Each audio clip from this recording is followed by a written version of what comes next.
Dude, you're lucky I missed the button. Hello, YouTube. I pushed the button, but it didn't work. You're lucky. Welcome. Oh, that probably reminds me. Our audio thing has probably not changed over. Hello, YouTube. Welcome to the last episode of 2024. Dude, I've been typing 2025 quite a bit recently because of just, whatever. Mostly our other show. But let's see. Let me just change that over.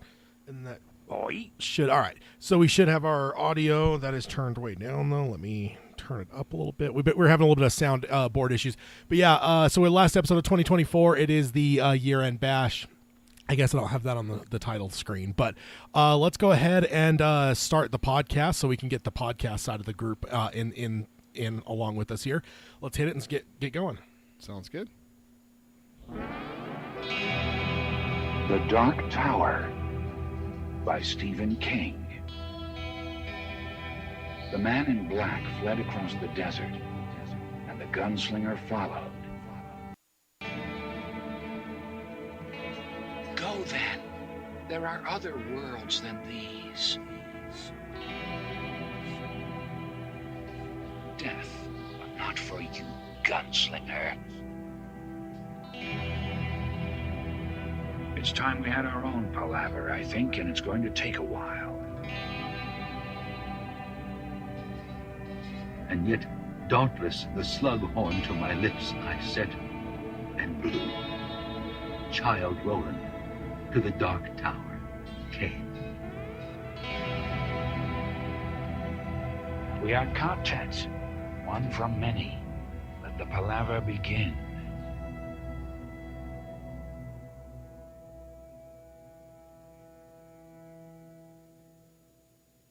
All right, hello and welcome to Dark Tower Palaver. This is our podcast covering Stephen King's magnum opus, The Dark Tower series. My name is Tad. And I'm Peter. And we're here for the Roundtable 158, which is the year-end bash. If you are following along in real time, I mean, in the future, it's always interesting because you'll be listening through, like, binging a podcast and, like, they're, like, talking about dates or current events, and you're just like, I don't know what you're talking about. I'm listening 5 years in the future. Yeah. And so I always, like, every once in a while I'll think of that when we're recording, where I'm like, at some point someone's just going to be listening to this, like, in the midst of, like, a binge through the show or something. But for us in real time right now, we are here at the very tail end of 2024.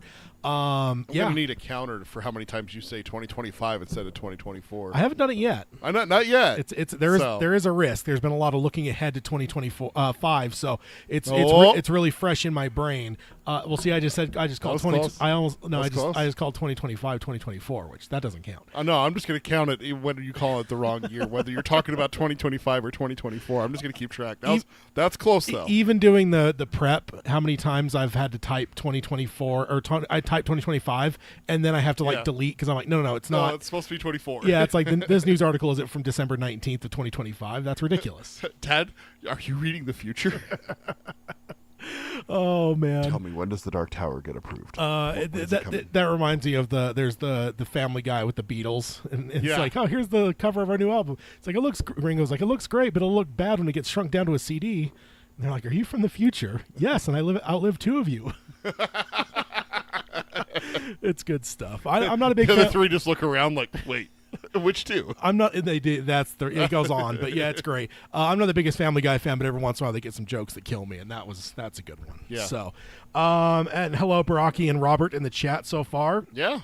So let's go ahead and dive on into the intro. The first thing I want to call out is it is a year-end bash, meaning that the phone lines are opened, or the Skype lines, as it were, which at some point we're going to have to heave-ho the old Skype because it's pretty clunky. But it's on the screen. Dark Tower Palaver is the handle for Skype if you want to call in and be part of the show. You can do that. Peter is manning that side of things.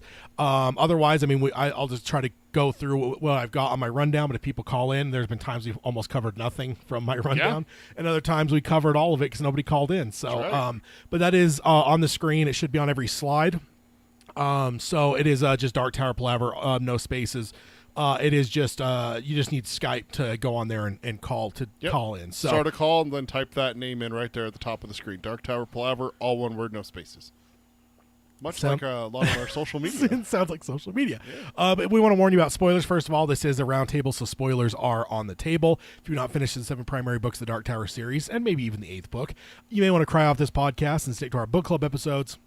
With those, we stay where we're at or before. We don't jump ahead. We have a very, very, very small spoiler section at the very end of each episode, but that's maybe 1% of the episode, maybe. So it's usually pretty short. It's usually 5 minutes, if that, out of the whole 2-hour episode. So you could always list a majority of that when you get the spoiler warning. Just turn it off if you haven't finished the series. But otherwise, this is not a safe episode for you if you've not finished the books. Next up, if you want to find us, you can find us on Apple Podcasting. You can stream us on Spotify or Amazon Music or Audible, or find us on traditional podcast services of your whatever one you like. There's a lot of good ones out there. Do you still use Podcast Addicts? Yes. Okay, so yeah, me too. So then if you could subscribe, rate, and review us on any of those, we'd appreciate that. And if you could find us, if you want to join us live, you can do that over here at youtube.com/darktowerpalaver. And that is where, so far, Baraki and Robert and Alan have chimed in on the chat side. Those notifications you heard from Skype were from Alan. Oh, okay. So we might be getting an Alan call here soon, maybe. Maybe. So yeah, that's so. And then on the YouTube side, if you can like, subscribe, and ring the bell for notifications, that'll save Peter from getting lightning teeth from Blaine. Yes. Ooh. Spoiler alert for Geekery Abides. I watched all 9 Star Wars this week. Oh, really? Yeah. That's a mighty undertaking. Yeah. Return of the Jedi still sucks. Ugh. You know why I love that so much? I mean, outside of the fact that it bothers me. It bothers you. Yeah. But also, it's because that is one of those things I've noticed since I was a kid. That's one of the with that scene. That's just something I noticed. So for you to call it out early in our friendship, it's just like, see, we're just meant to be friends. Which is funny because I've tested the whole chewing on tinfoil because basketball, some people just can't stand that because it hurts their teeth, and I have fillings. I've had cavities filled and everything. It doesn't hurt my teeth. Yeah. It doesn't bother me. But the lightning in his teeth in that 4 seconds where he's on the ground at the very end where it's after the last Palpatine line and he's just electrocuting him. He's throwing his head back and forth. Yeah. And you see the good stuff. Then if you want to find the show notes, it's basically the website, which is darktowerpalaver.com, but that's also the hub for all things Dark Tower Palaver. Go over there and you can find links for basically everything, as including our March Insanity. If you go to darktowerpalaver.com/March Insanity, it'll bring you right to all the posts for March Insanity, or it should. That is I'll get to the reminder on that in just 1 second. And then if you want to support the show, you can do that at patreon.com/darktowerpalaver. On our last hangout, we do monthly hangouts. We scheduled out all of our 2025 hangouts, as well as you get access to our Discord server where you can send Peter horrible things like lightning teeth gifs or the emojis. monkey trailer. Yeah, the monkey trailer. That monkey exclusive scene. Or what? I don't know what we're going to call it. We'll be getting to that as well. But that's someone said that in the Discord, didn't they? Yeah. So that's good stuff. You can support the show over there. Then if you want to contact the show, Peter can let you know the ways to do that. The best way to contact us on this episode is to call us on Skype. It's Dark Tower Palaver, all one word, no spaces.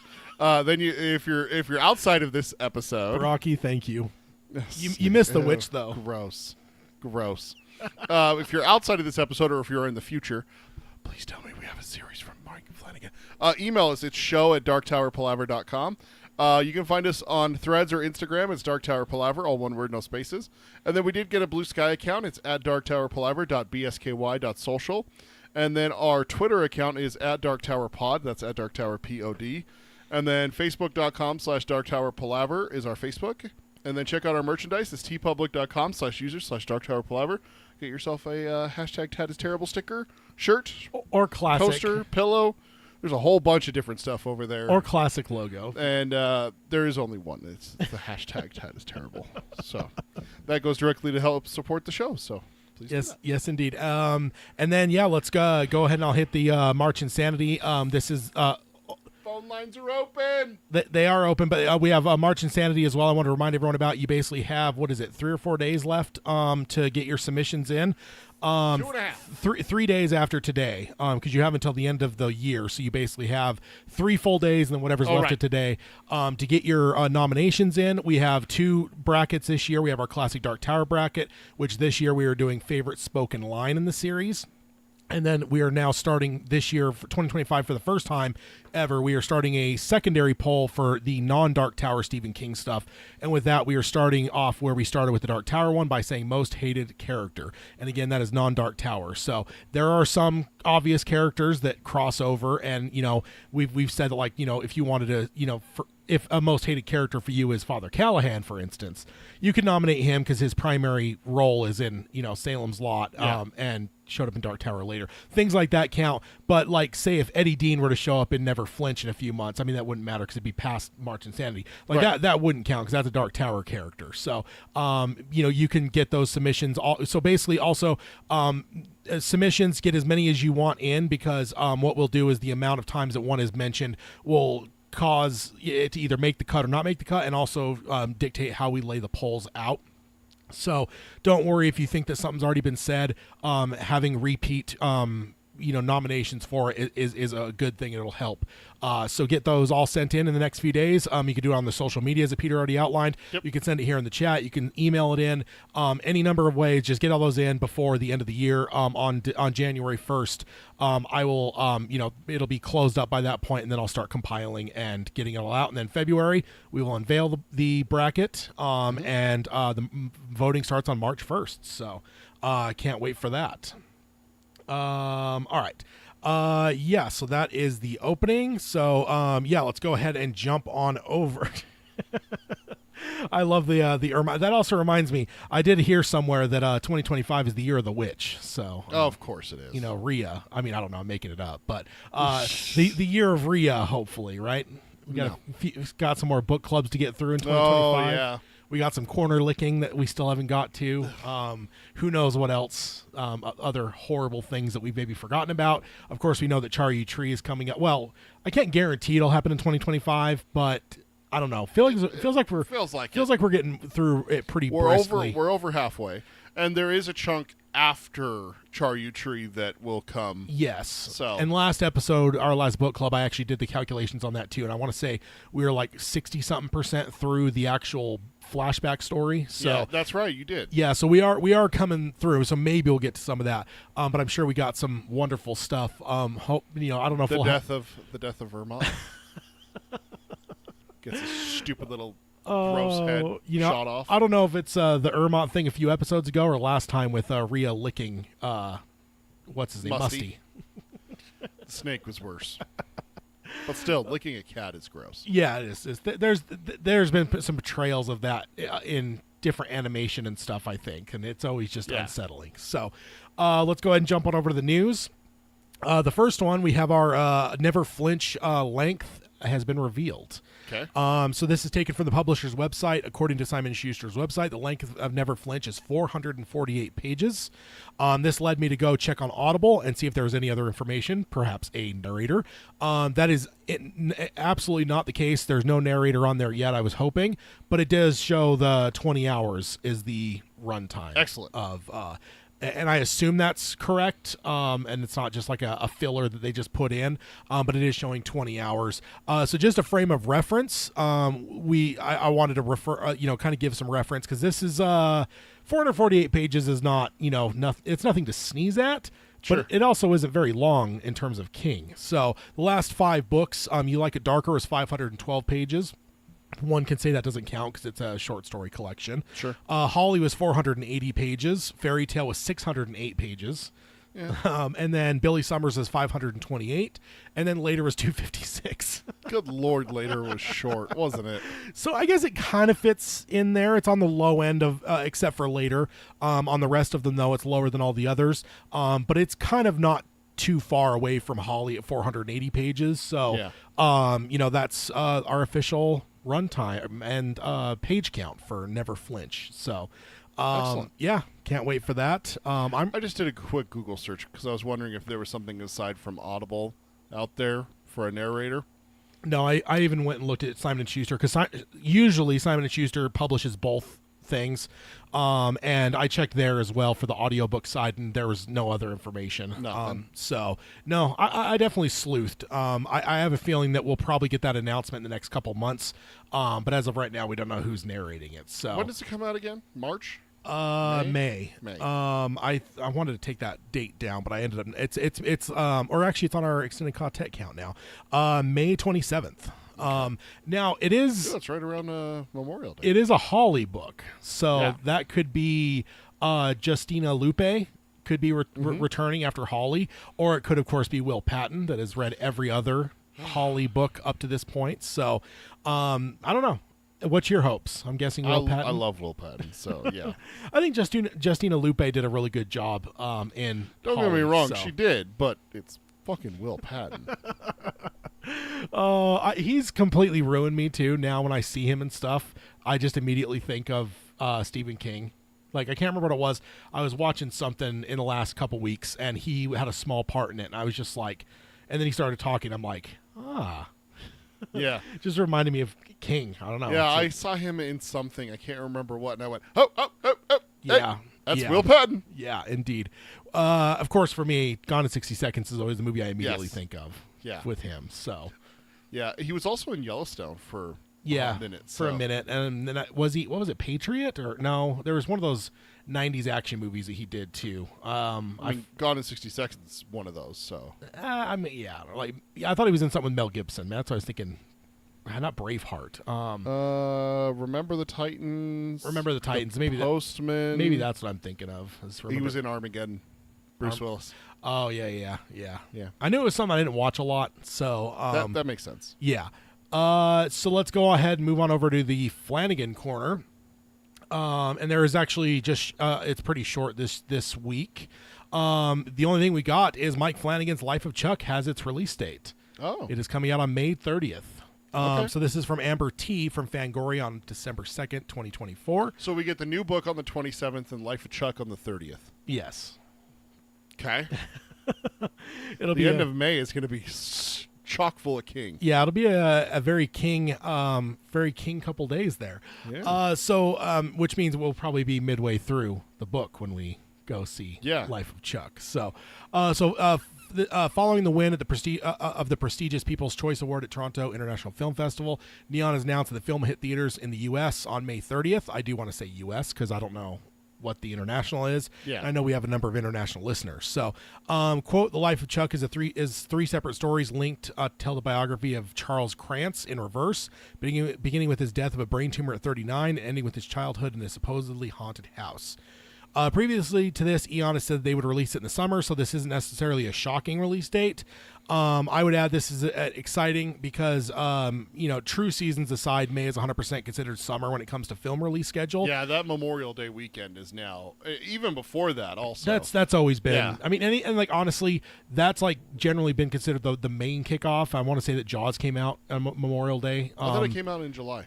No, I thought it came out Memorial So Day. I know Star Wars was a big one that came out in. Yeah, but even like a lot of times you'll see like the slow start of summer into like we've seen them as early as like May 1st, where you'll see like a Fast and the Furious movie come out. So it's like honestly all of May, and honestly it's even a little bit bleeding into that last weekend of April, yeah. where it's like you'll get some mass because they're like, well, we don't want to like fight shoulder to shoulder with all these other things, so we'll just go a week earlier, and it's like so just summer is growing. So this is 100%. Even though what does summer start? End of June. Like officially June 21st, 22nd, so somewhere around there. Despite that, summer blockbusters basically start Yeah. May 1st. So this is coming out in the midst of a lot of shit. So you said Jaws came out in May.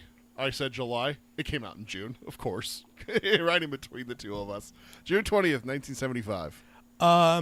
Okay, so I do think they picked a perfect spot for this film because it's early in the summer, so it won't be fighting for screens and eyeballs with dinosaurs, dragons, fantastic families, and Kryptonians. Yeah. So it's a You could have just put aliens, the actual, what description of dinosaurs, Superman. dragons? No, not Kryptonians. Aliens. He's an illegal alien No, he's on our planet. Nah, Yeah.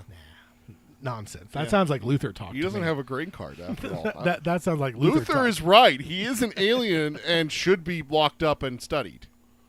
That's what we do with aliens. I've heard of Area 51.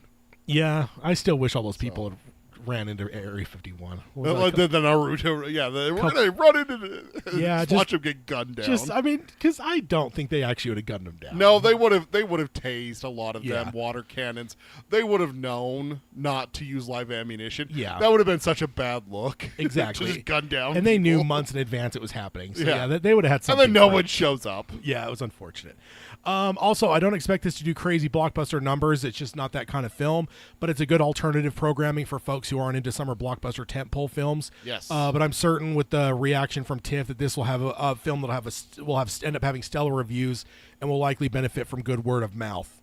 Yeah, so maybe it might be one of those ones that doesn't do so hot its opening weekend, but depending on what comes out the following weekend, that first week of June, that first weekend in June, I should say. Yeah. You might see a bump in numbers there. Yeah. That second week. And you always have those people that are just kind of anti.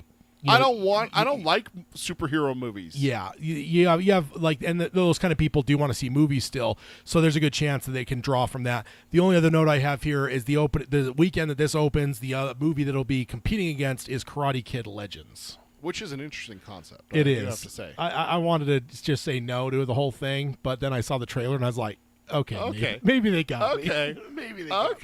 Maybe they got me. Now, did you fucking hear that those pieces of shit at Netflix? Did you hear they split the final season of Karate Kid 3 times? The Cobra Kai? Yeah, Cobra Kai. Is that okay? They split it. Okay, I actually had a question about that because I was looking for something to watch, and I went and I'm like, okay, I have one season left of Cobra Kai to go watch. And it's like, I last watched season 4, and it's like 5, 6, 7. I'm like, what the fuck? How did I miss 3 seasons of this show? No, I think they're still calling it just the one season, but it's being split into like Walking Dead used to do like 2 parts and they had like a break in between. So season 7 is being broken into three times. launches, dude. That's, someone needs to be kicked in the shin for that. Yeah, that's dirty pool. They need to step on a Lego and stub their toe at the same time. Yes, indeed. And I'm kind of glad that I don't have Netflix for that reason. Now, when it's all done, I'll subscribe and I'll go and just catch up really quick. Yeah. But that's nonsense. That's nonsense. So that's what it is competing with, though, is the new Karate Kid movie. So also, how is Ralph Macchio 60-something years old? He was 60 like forever ago. That's the thing. Is like there's a video of him being interviewed by Conan. And he's like, yeah, I'm 60. It's like, wait, Conan's been off the air for like, what, 4 years now? 3 years now? I don't know. So it's like, he's at least in his mid-60s. How old is he? That's what I'm saying. And he doesn't look it. He is a vampire. We know that. He's one sure. of them. There's there's a few of them. Paul Rudd. I'm looking at you. Although there are some that are starting to age, though. There is. Captain Picard is actually showing some age after 30-something years I know. of looking the same. So Macchio is 63. So, yeah, 3 years ago when he had that interview. Maybe it wasn't Conan.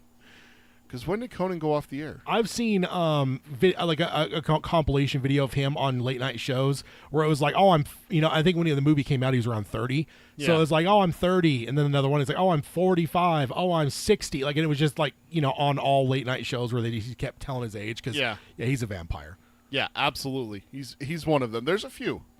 Yeah. Paul Rudd is the leader as far as I'm concerned. Keanu Reeves. Keanu Reeves has salt and pepper in his beard and everything like that. So, but he's largely not aged for 30 years. I mean, but he is showing something. Paul Rudd looks the exact same is it fake, that he does now is it fake aging, as he does in Clueless in 95. Is it fake aging, though? Is Keanu just throwing a little salt and pepper in there to throw us off the I don't scent? know. Baraki says Jodie Foster looks the same now as in 2006. That is true. Yeah, I thought about that when we were watching the True Detective. Yes, I was just like, you look the exact same. Yeah, it's pretty. How? It's pretty wild. It's all that well blubber up there in the night country. Oh man, I enjoyed that. I enjoyed that season. I did too. All right, and then also if you want to call on the show, that is the year-end bash. That is the lines are open. Go ahead and Skype in at Dark Tower Palaver, all one word, and Peter will get you all set up there if you want to call in and be part of the show. So next up, though, we've got the Institute. We got some first look information as well as an image on the screen there. Oh gosh, what are they doing to Macaulay Culkin? So and this is titled Stephen King series The Institute gets first look from MGM Plus. As director Jack Bender explains, casting older than the books. Quote: We didn't want to make didn't want it to be a sadistic experience. Jesus Christ, what a title! Yeah, what a headline. That was all the headline. What Tad just said. It's like Ace Ventura. And you gotta read the whole thing. Like, seriously, Variety's famous for their ridiculous fucking headlines. So this is by Elise Schaefer from Variety on December 5th, 2024. I wonder if it's just because nowadays there's just so many people that don't click on an article at all. So they're just like, let's get as much info into the headline so that they're actually somewhat informed. Yeah, something, man. Because that happens a lot. I'm guilty of it as well. As I'll read a headline and I'll tell my wife about it. She'll be like, "Really?" And she'll go look it up, and she's like, "Well, here's the full story." So, yeah, I kind of maybe that forgives them. No, looking at that again, that's too long. That's a really long. It's headline. too long. And for someone that has to try to get them a headline on the screen to try to be relatively big so that the subheading could be small, as well as there's got to be a picture and like everything else. Someone that plays that Tetris game, I'm really annoyed when I see these headlines. So, there's also been times I've completely gone to another publication to get the same story. Variety says this. What does Deadline say? Exactly. Although this is, I think, more of an interview and like a reveal from Variety, so there's nowhere else to go. So MGM Plus previewed their upcoming Thriller series, is what it's called, in London. So Thriller, is that what you would? Does that feel right to you? Yeah. For the Institute? Yeah. Yeah, it sounds about right. Thriller, kidnapped kid, trying to escape, that kind of thing. Plus, what are these people up to? Yeah, it feels like a thriller.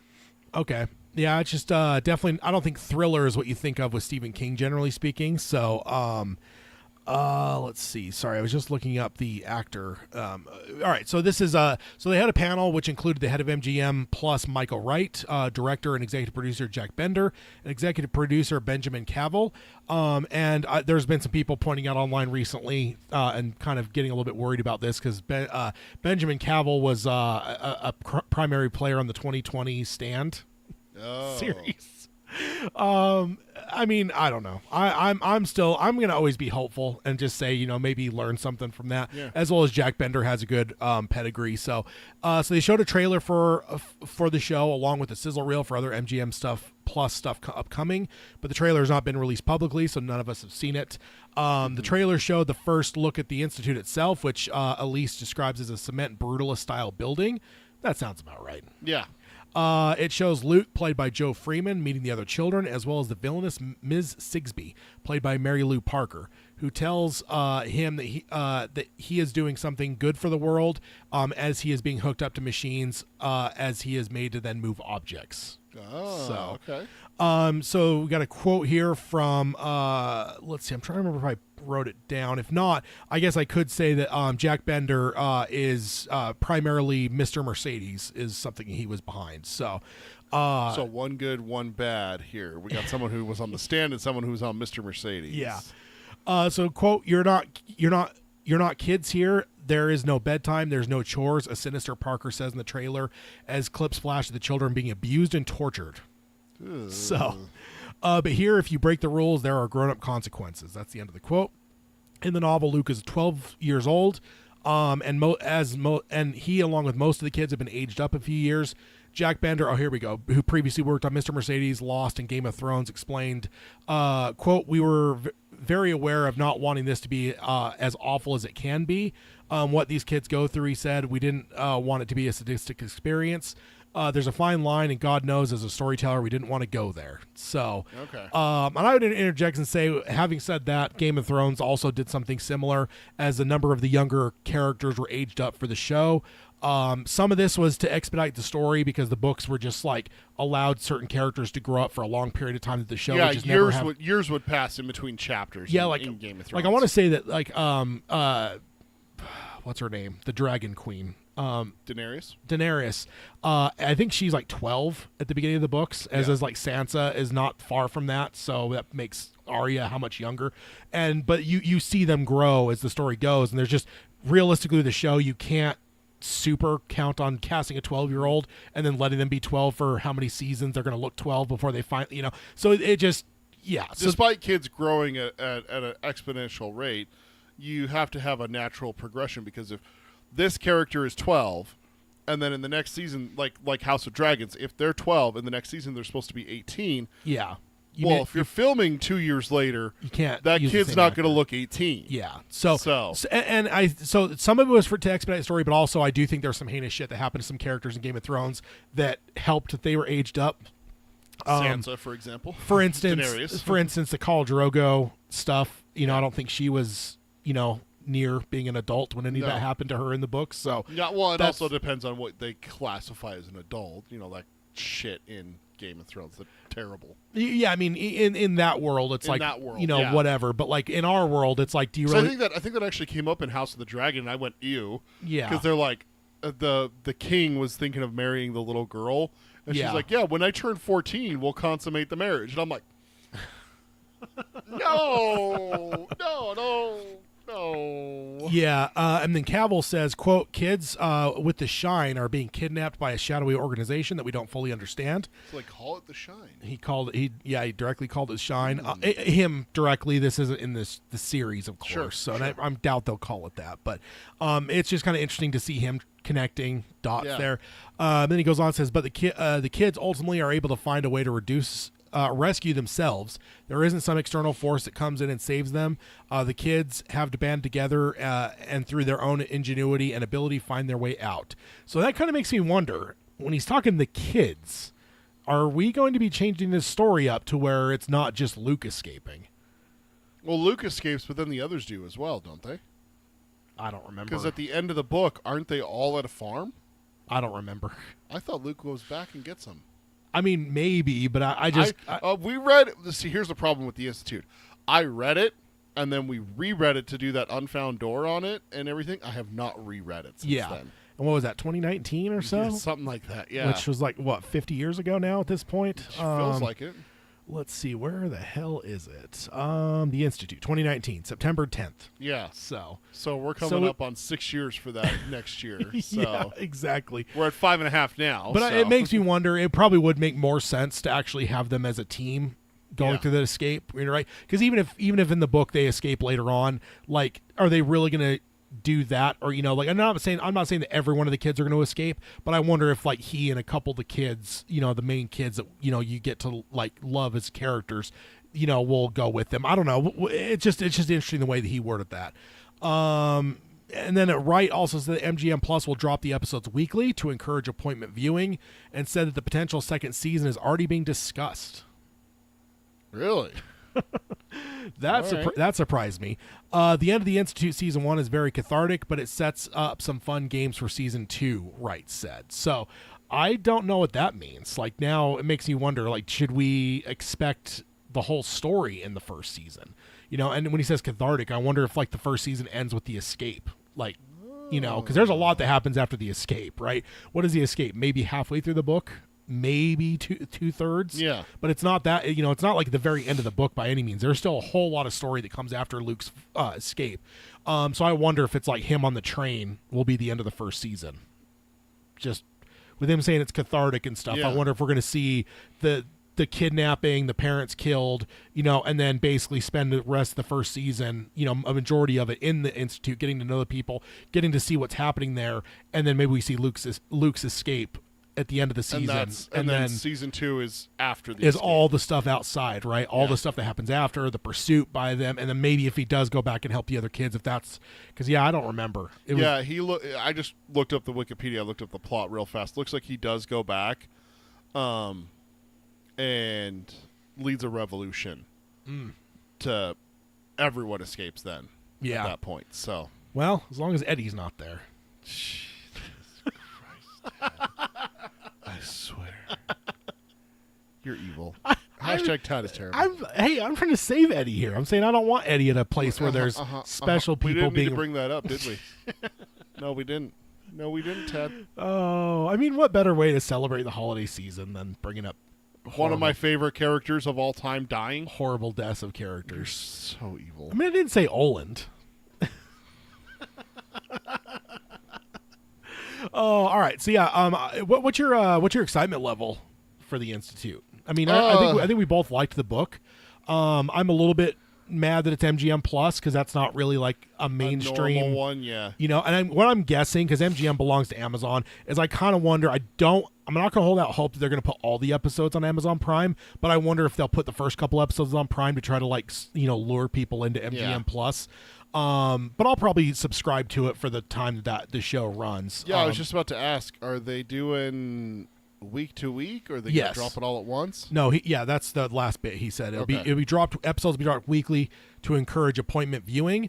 Of course, the cynic in me would say that there's not enough people that subscribe to your network to call it appointment viewing. No. But I don't know, and who knows? I mean, I think there's been a lot of people that have kind of hoped that MGM Plus will just fold up into Amazon Prime. But as of right now, they're ran as separate things. So my excitement's probably about a 5. like I said, I haven't read the Institute forever. Yeah. 5 years is a long time. So Yeah. it's like, yeah, it's good. Okay. But also I haven't even seen the trailer. So, I mean, like, Yeah. like I hear these things and everything like that. And I'll say 5 right now out of 10. Yeah, it's So- funny because I don't think we even talked about this when we were talking about it being developed. I don't think we talked about like aging up because we talked about that with other, adaptations where it's just Oh, like yeah. do You have gotta, to you gotta age them up. you got to Yeah. age certain people up. But I don't know if we discussed it for this one. But honestly, No. we probably could have because it kind of makes sense. Not Yeah, see a 12-year-old seeing people get murdered is especially the 12-year-olds nowadays look like what 8-year-olds. What we would think of. Yeah. I don't know how kids look so much younger than they did in our day. it's weird. It really is. Like I remember there was They're not going outside and getting hardened by the outdoors, falling down and scraping their knees and Yes, stuff. seriously. Because I remember like the Ninja Turtles one, like the last Ninja Turtles movie. I went and watched, and like the voices were like legit teenagers, but I'm like they're like 8. Like the voices just sounded like children. Like It's what happens when you're near 40, Tat. All kids are 8 or younger. because like because in our days all the teenagers were like 25-year-olds, right? That's what they look like. Yeah, you saw a 16-year-old and you're like, oh my god, he's 25.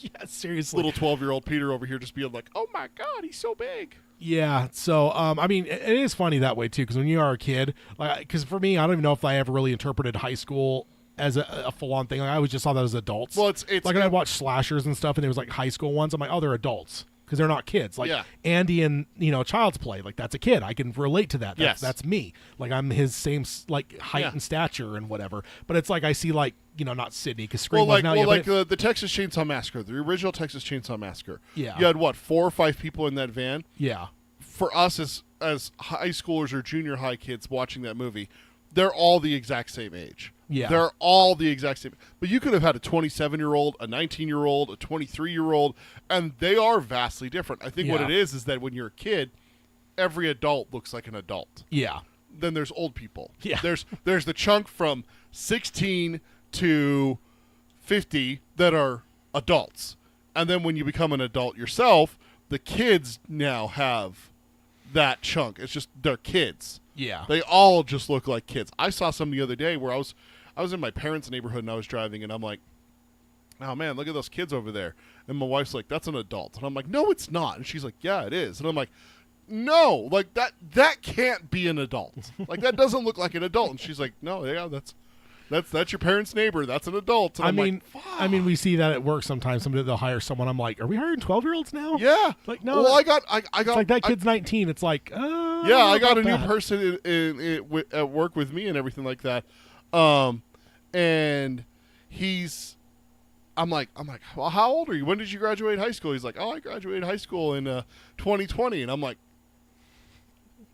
ouch. First off, like, ouch. Like, ow, that hurts. And I'm like, wait, so graduated 18 plus 4 years.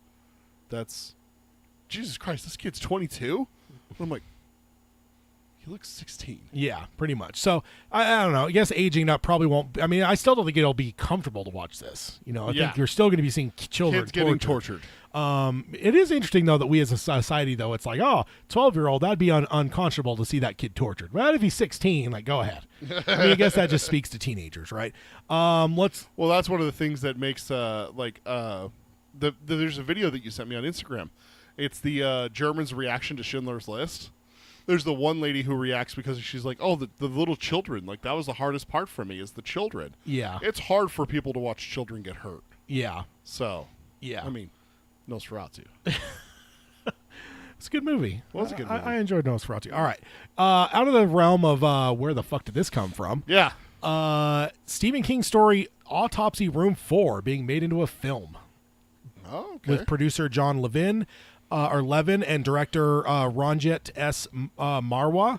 So this is from Andreas Wiseman from Deadline on December 11th, 2024. Have you read Everything's Eventual? I literally was just going to look. I think so. Okay. And I'm trying to remember this story. Is this the autopsy where the guy's still alive? Yeah. It's that one. Okay, so yeah, I did read that one. I don't know how they're going to make this into a movie. I mean, we are in a world where Gerald's Game was adapted pretty A successfully. very but, good movie. but I'm like, I don't get it. So the King short story Autopsy Room 4 is being adapted into a film by British director Ranjit S. Marwa and veteran executive John Levin. He was the executive producer of In the Tall Grass, so he's got some Stephen King experience. The film has been given the green light from Stephen King, which Marwa is writing and directing. He has been prolific in the low-budget U.S. and U.K. genre fare up to this point, so this will be a big upgrade for him. Yeah. Autopsy Room 4 is a story told from the mind of a man who, after a life-threatening accident, wakes up to find himself trapped in an autopsy room. As he confronts his own mortality, the story explores themes of fear, survival, and the unknown. It was originally published in 1997's limited edition collection 6 Stories and was collected in Everything's Eventual in 2003.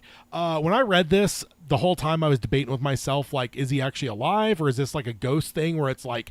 He's looking down on his... Yeah, you know. you get those times where it's just like the ghost is like not fully like accepting the fact that they're dead or whatever. So the whole time I was just thinking like, is that what it is or is he actually alive? And he was alive. He ended up being alive because I was just like, there's no way, man. No way. And then no, it's a great story. It is a good story. It's edge of your seat. I don't see a problem with this being a movie. Hour and a half, hour 45 minutes, maybe 2 hours, because you got flashbacks into his life and stuff like that to fill and everything. Like there might be a line in there where he's like, I remember that weekend at the lake. Yeah. There's 20 minutes. Like Gerald's Game. There's a 20-minute scene. Go make that, kind of thing. So like I Gerald's can see Game that, did that too. So. And then it's the question throughout the movie: is he actually alive? Is he a ghost? Is he a spirit seeing this? And then if he is alive, is he gonna die? Are they going to kill him when they go to perform the autopsy? Like the guy's like warming up the bone saw and everything. Yeah, exactly. It gets pretty intense. So yeah, this will be a fun one to watch with Hayden. Oh yeah, it'll be if they make it like suspenseful, it absolutely could be an edge of your seat kind of thing. Like, no, he's alive. Don't do that. Maybe have a secondary body. So work on that one. See him use the bones. Yeah, on he's like on the sternum. Well, no, that's the thing. Also, it's like if you're a really good film director, what you do is you don't even show it. You show his perspective, which is just the ceiling above him, and you just hear it. So you just hear the as he cracks open the ribs and as the saw goes in and everything. Like, imagine how unsettling that would be. Oh yeah, no. Like you could make 90 minutes of just people going, ugh, ugh, stop it. Yeah, I think my initial reaction was like, I don't know how this will be a film. This feels like a short film. Yeah. But there's probably ways to get a 90-minute movie out of it. So I mean, they could just play Mortuary's assistant and take some notes there. that is a good one. Brock says there was an episode of House where they basically did the same thing. Oh, yeah, interesting. See? I wonder if that's even inspired off King's story. Oh, could be. There's a lot of Hollywood writers we know that are very big King fans. So. I'll see. Everything's Eventual came out in 2002. Oh no, 2003. But this story is originally in a 1997 limited edition thing called 6 Stories. Very limited. This is like one of those collector's edition things where I don't know, 10,000 people have a copy of it. Because King will do that a lot. Where there'll be a magazine or some limited thing. I mean, what was the one from that he did for Scribd? It was in You Like It Darker. Finn, yeah. And it's like, so he'll put it out, like give it an exclusive to help Scribd out a bit, but then a couple years later, it gets collected into You Like It Darker. So Everything's Eventual is the first time a majority of the people, King readers, are able to get their hands on it, but there was theoretically copies of it, out there in 97. So the episode Autopsy is in the second season of House, which first aired on September 20th, 2005. So 3 years after the short story collection came out. After Everything Eventual. That, Tad, I think you're onto something there, bud. That's great. I need to actually revisit House. I always enjoyed it back in the day. Of course you did. It's someone being a jerk to people, so. Yeah, and he's great. He is great. I'm not going to deny that. Honestly, he's also one that we've discussed as Roland over the years. Hugh Laurie, yeah. So, I remember the first time, or I remember early in the, maybe back in the day of like the message boards and shit, where people would bring him up and people are like, well, no, you can't have Roland limping. It's like case closed that he's a good actor, that people think that he's actually injured, permanently injured. Or when he, I remember it blew my mind when I heard him with an English accent. Yes. Like that was. There's so unsettling. many people that when they are interviewing them, that it's like, why are you doing an English accent? It's like, I am actually English. It's like, Yeah. like there's the funny one with Tom Holland where the interviewer honestly did not know. No, that that was a prank. Oh, that was a prank. Yeah, Okay. that was a prank. The one of my favorite stories is our Yeah, Brocky just said it, and his American accent is fake. Being a Brit. Yeah. Yeah, one of my favorites is Idris Elba, our gunslinger. He was when he was doing The Wire early on. He was trying to hide it as hard as he could the first year that he was British, because he had got the role. But he was like, if they ever find out that I'm a Brit, like they're gonna recast me, which is ridiculous. But it's like his worry was, and then behind the scenes at one point he finally slipped, and they're like, "Where are you from?" London. Oh, I mean, by the time you're like into the first season, they're not replacing you, dude. Yeah. Like, once you get enough episodes in the can, maybe let the first season come out, and then you're good. But yeah, he was like, it was just the most nerve-wracking thing. He's like, when I did my auditions, every phone interview, he's like, I always held an American accent. Like, I wanted them to believe like that I would work for this role. So he's like, I didn't even want them to know I was British. So. No one and he wasn't big enough to like Google him and everything like that. So. Yeah. So that's I do love those kind of things. Although, why can't we Americans do British accents? I don't get it. We are terrible. It doesn't go both ways. It does not go both ways. The British are so much better at American accent than the Americans at British. Yeah. It's so funny. Yeah. And Brock's Elbow is one of the reasons I had high hopes for the movie. Having watched the police show Luther, and I actually watched Luther as well. I don't know if I watched the whole thing, but I watched a couple seasons of it, which it's a British show, so that means I watched like 5 episodes. Yeah. But it was good. No, I enjoyed that, and then he's good in The Wire. I mean, he's been good in a lot of other things too. Beast. That was really fun, right? No. The Lions. No. In the Marvel movies. Yeah. Good stuff there. Heimdall. And then he was also he's in the Sonic movies too, Sonic 2 and 3. Oh, is he in the second one? Yeah, I thought he was new in the third one. No, but. he's see, my wife did the same thing. He's Knuckles. He's in the second one. Keanu Reeves is Shadow, who's new in the third one. Oh, I don't know all these characters. He's the red one. I don't know all these characters. I know Sonic exists. Beyond that, he's just a sorry wannabe Mario. I never got into that. Now, if you want to talk about Luigi or Yoshi or Peach or whatever, like Toad, I'm down with that. But even back in the day, man, Sega always just felt like the poor kid. Not the poor kids, because it was like a legit console. But I was It's the weird kid that has the Sega. Yeah, my brother had a Sega. My point exactly. No, I'm just kidding. No, I was a Nintendo supremacist. You were. So you still are. I mean, Nintendo. Nobody can beat them, man. Like they're the only company that exists that is their only fucking business is video games. Like Microsoft, Sony, like those are line items for like a mega corporation. Like Nintendo owns Pokemon, right? Yeah.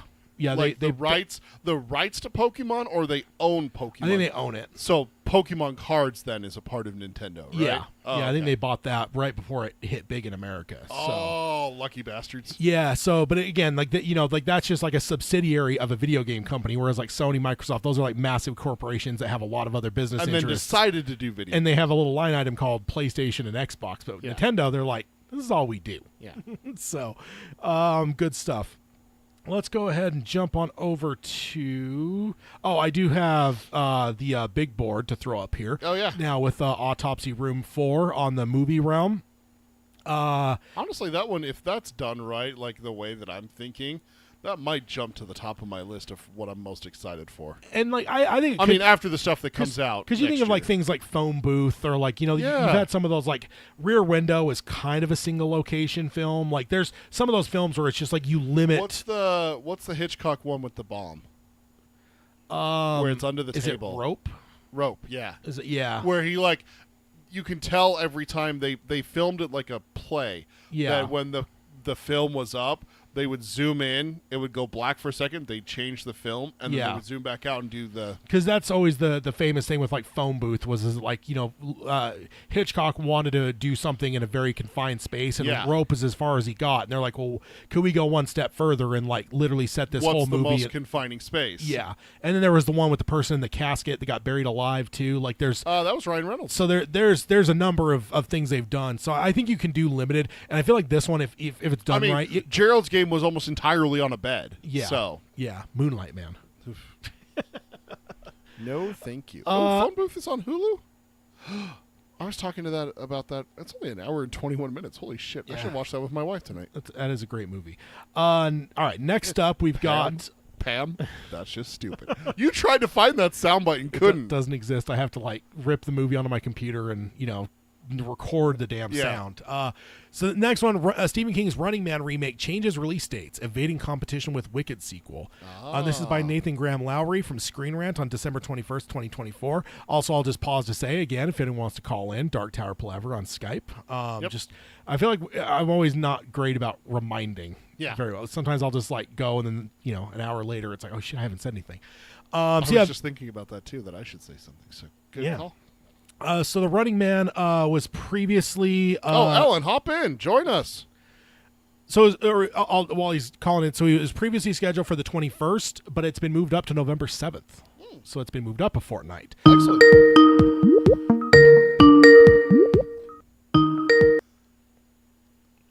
Alan. All right. Alan, can you hear me? We tested this, so we know it's working. We know it's working, Alan. Are you muted? We were scrambling to get the episode started in time because we were testing it, but we do believe it's working properly. So while he's Keep going. while he's checking on that. So it was originally the 21st, but it was moved because when I first saw that it was changing dates, dude, I freaked out. I'm like, dude, if they delaying this goddamn movie, Yeah. and if they delay it out of 2025, I'll be really pissed because it takes place in 2025. So this is a response to Wicked for Good that is coming out on the 21st, and the first Wicked movie did huge business, so it's probably makes sense to move. Although my initial question was, are these really the same audiences? The Running Man and Wicked. But then interestingly, the article answered my question because then it said Paramount, the studio for The Running Man, had one of their big films this year face off with Wicked, which is Gladiator 2. And Wicked beat it handily. And not only that, in future weeks, Wicked stayed in the top 5 at the box office and Gladiator fell away pretty quickly. So apparently doesn't matter about your audiences. You don't want to go up against Wicked. So hopefully Running Man now moving ahead to November 7th. It'll have 2 weeks before Wicked comes out. I'm excited to see Running Man. Me too. You don't have it muted on your side, right?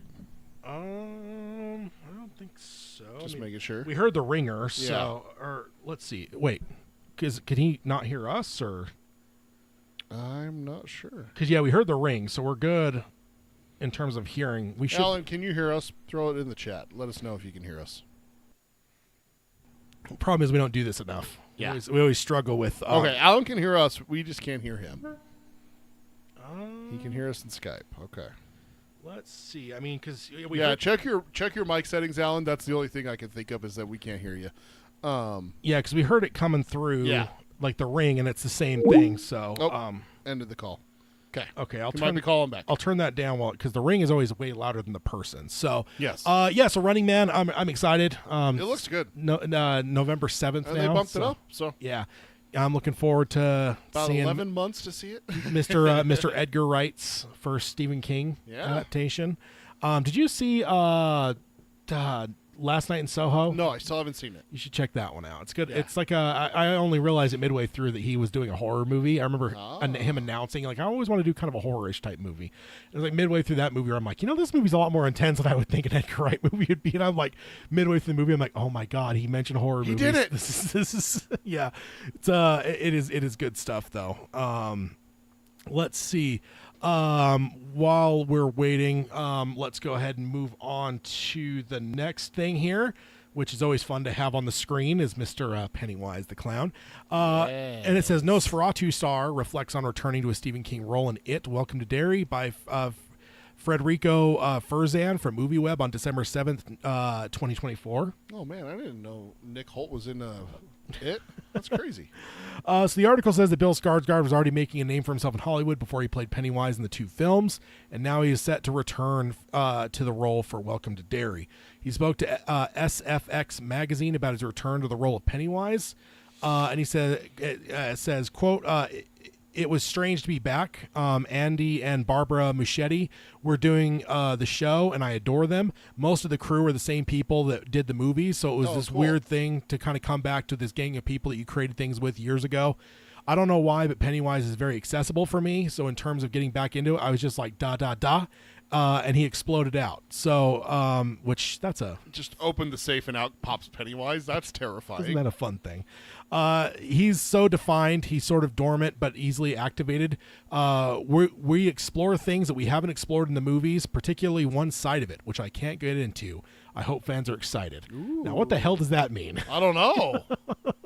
I wish you could go into it, but maybe I don't. What side of Pennywise have we not delved into? I mean, we know the past is going to be a big part of it. Yeah. So Maybe we see Pennywise kind of learning how to use their powers. That could be something.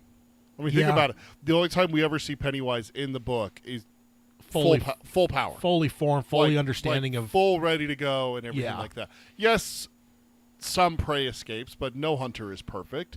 Even the most prolific hunters in nature still have prey escape from them. So that's the case. But what if we see like early mistakes that, oh, I need to do this better, or we see the first transformation of Pennywise and and everything like that. One lesson would be don't wipe out your whole colony.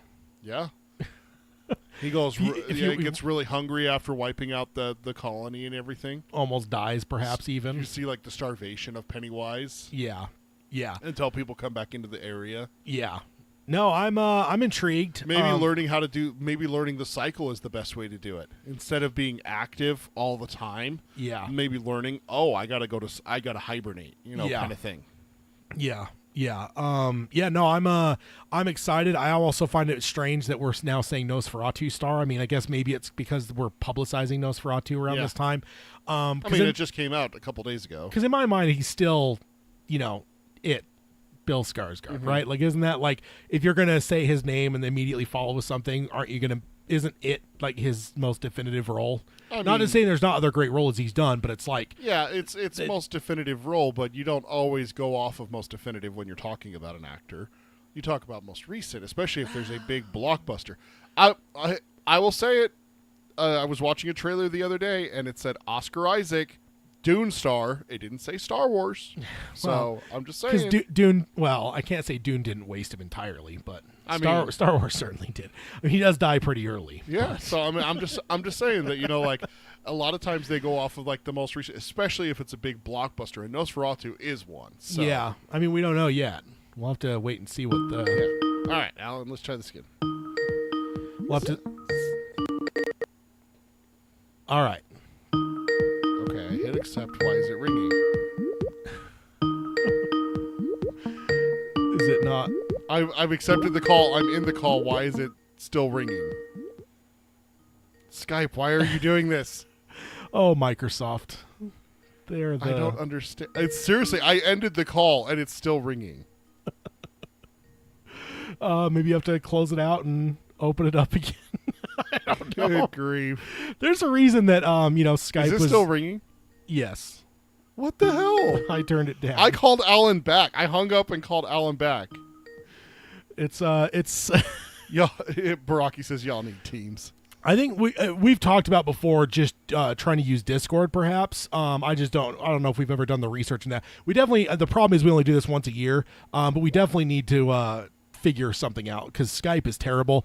I always find it hilarious. Okay, turn that up. Is it still ringing? No. Okay, I refreshed the page because I'm using a web browser instead of the stupid app. All right, Alan, try calling one more time. I'm sorry about that. It always makes me laugh that, Skype had been around for like 15 years and COVID happened and immediately everyone was like, oh, look, this new thing called Zoom. Like, Skype. What bigger, like, indictment of Skype that they didn't become, like, the quintessential, like, because they had been around for so long, right? Yeah. I don't know. It just made me laugh. Microsoft is seemingly there's nothing that they can't screw up. Oh, gosh, dude. I got my daughter a PC for Christmas, and the amount of work that it went into it trying to figure out, like, the parental controls, they do not make it easy. You do not have a setting on a computer to be like, okay, I want this computer to lock at this time of night and unlock at this time of day. Oh, I didn't even know that those things existed. They have it on mobile apps, like for tablets and cell phones and stuff like that. Google does a great job where you just put all of the devices into one, and it's like, I want downtime to start at 7 o'clock. At 7 o'clock, no more devices. Sure, They're all locked. glad they didn't have that shit when I was a kid. See, there's a reason that this stuff was invented. Is because of kids like you. I could being up at 2:00 in the morning playing Mario. 2-3 in the morning on the computer, downloading shit off Napster. And Exactly. Stuff. It was great. I was a complete degenerate. Oh, looks like Alan said in the Skype chat that it's on his end. I'm sorry, Alan. Well, if he ends up figuring it out, we could definitely give it another try. I mean, the ringing constantly was definitely not on his. So what happened was I have Skype opened up in the web browser because the app wasn't working. And is that a call then? it is a call. Okay. And it's coming through the Skype app as well. So the app's still open. I closed the app. Sometimes when you close an app, though, it doesn't really like kill it. It just like hides it. Is Alan, can you hear? Okay, the call is active. Is it still ringing? No. Okay, good. I didn't accept the call on the app. I accepted it on the web browser. He's on, and unfortunately, we still can't hear him. Because Discord's the same way, where it's like if you click exit on it, it just hides it down, but it's not but you're still open. Yeah, I don't know. No, I don't want it to use my.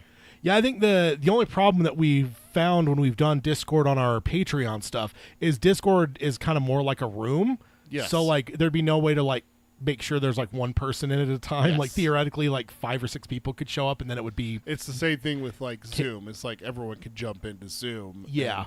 And everything. So that would be the only. I mean, and I can't say that we've actually tried. There's probably better solutions out there than Skype, and we'll maybe look into that for next year's, before next year's year-end bash. But really sorry we can't hear you, Alan. Yeah, I guess it depends on what he's on with Skype and like what, because like Skype has all the dumb settings too, where you have to like make sure it's like set to your right. Has the permissions to use the microphone. Yeah. Has the right microphone and everything. Yeah. The other thing I wanted to say too, I guess I should have said up front of the episode, is I know that we've constantly talked about having like a trivia contest. That's still in the works, dude. That is an undertaking. It is hard. It takes a long time, man. I don't even know if I have enough now to like, because I've been doing the prep on it, and I don't even think I'm not all the way even through book 2 yet, and it's like I've got plenty of questions, but I don't want to just do one where it's like, oh, we're doing all questions from books 1 and 2. So I'm gonna continue working on it, but I'm not gonna promise it next year. But my goal is one of these years for this, because I think once I have it done too, because it is pretty extensive, I think we'll have enough questions to go for years. So I do want to remind people about that, because I feel like last year we maybe even said, maybe next year. I'm not going to say maybe next year this time, but it is definitely in the works. I don't want anyone to think that I've forgotten about that. Yeah. So next up, we got some monkey business to talk about. Oh, my God. So this article is titled "The Monkey is Like a Comedy, Except People Die in Insane Ways." Inside the Stephen King adaptation. This is by Nick Romano from Entertainment Weekly on December 19th, 2025. So Osgood Perkins said that his films are actually making money, it's getting easier to get people to be in his films. And that's no different for The Monkey. Star Theo James and the head of James Wan's production company, Michael Clear, both sought to work with Perkins because of his film The Black Coat Daughter from 2015. And obviously now with Longlegs, everyone's like, he could basically write. Oh my God! I still need to watch that. He could write his own check at this point and get whatever film he wants, because that was a pretty big hit. At first, Perkins wanted to do a gothic TV project based on a true story about a witch hunt in northern England during World War II. Let me say that again. A true story based on a witch hunt in northern England during World War II. Wait! I missed that part. True story? True story about a witch hunt in northern England during World War II. I must know more now, but it does say that didn't end up panning out. But he connected with some people who had the rights for Stephen King's The Monkey, but the script that they had was not working, and Perkins had a pitch that was out of left field but seemed to work for them. Quote, he wanted to make a family movie, but an R-rated one, said Theo James, who recently saw a cut of the film. It's hyper dark, but it also has heart to it and is really funny. Another one. Hey, Alan. Hey, you can hear me now. Yeah, there we go. Oh, stupid Microsoft. All right. We got awesome. It. Welcome, Alan. What was it? 3rd or 4th times the charm. That's yeah, something like that. I had to call from my phone It's okay. Sharing the settings, just like Tad was saying, was the settings between Skype and your computer, and if it's already in use by another program. Anyway, Oh don't want yeah. to troubleshoot Skype on this stream, and Yeah, that's they're just the worst. We need to upgrade something. Yes, absolutely. Well, Alan, how you doing? I'm doing great, fellas. Doing Good. great. Constant reading as I can. I'm currently digging through, and I've got my eldest on his first journey of the Dark Tower, but just after Nice. the Gunslinger and straight into Drawing of the Three, and I know he's going to jump on that. So Oh yeah. just associate doing dad duty and all this, but it's been great. Watching these developments through all these shows and the building of a true King universe here is a delicate process that I believe the production houses are starting to see with the scope that the book Oh, yeah. deserves. Yeah, So, and every time one of these little things comes out, it's like, yeah, it may not be close, but hey, it's out there. yeah.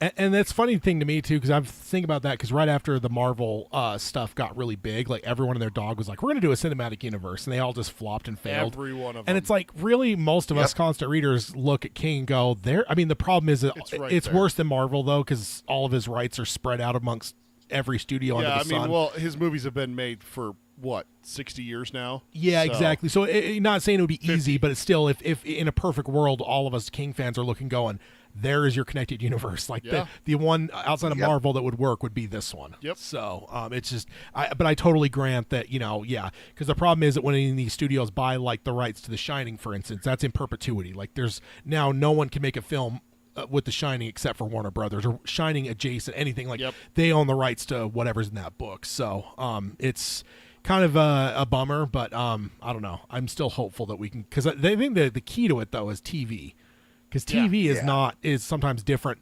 rights. Yes. So like I wonder how There's many. a longer form with TV that you can do in a series format that affords the time for the approach. Yes. Yeah. And I think that what we've really been coming to find, and a couple of years ago, I think someone mentioned where they're like, the King short stories are the best films, and and I think from that we kind of inferred, well, maybe the idea then for a novel is they should be series or miniseries. Yeah. Because it's just if you're going to take a short story and that makes a perfect 90-minute movie. Well, like we were just talking about with the autopsy room. Yeah. Like that. That's Like a I perfect said, that movie. makes perfect sense for a hour and a half movie. Yeah. To me. Yeah, but something like it, like that should have been I mean, the two movies I guess worked fine for what they were, but now we have a series that's going to come in and fill in the blanks. But it's like in my mind, like The Shining, like that would be a perfect miniseries. Give me 6 to 8 episodes of that. Like you could tell that story in an incredible way. I think also the big thing is that we had a renaissance of miniseries starting with Band of Brothers. Is that before that we didn't have a ton of miniseries. We had made-for-TV series.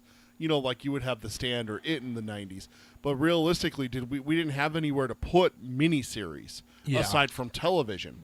Once we started getting the introduction of HBO and you started having stuff like The Sopranos took off, that paved the way for where you could have Band of Brothers. Okay, let's tell a story in 10 parts, 10 hours. Yeah. A little bit more than that, honestly, when you look at the total for all of it. And people loved it. I mean, I know that's one of the linchpins of our friendship was Band of Brothers. And then after that, you started seeing more and more miniseries after that. And then especially with the launching of all the different streaming apps, it's like it's so easy to make a 6-part show. It's easy to make a 10-part show. Yeah. Netflix made millions off of doing that. Yeah. I mean, granted, those were supposed to be series that had multiple seasons. They just canceled them after one. But, that it is what it is.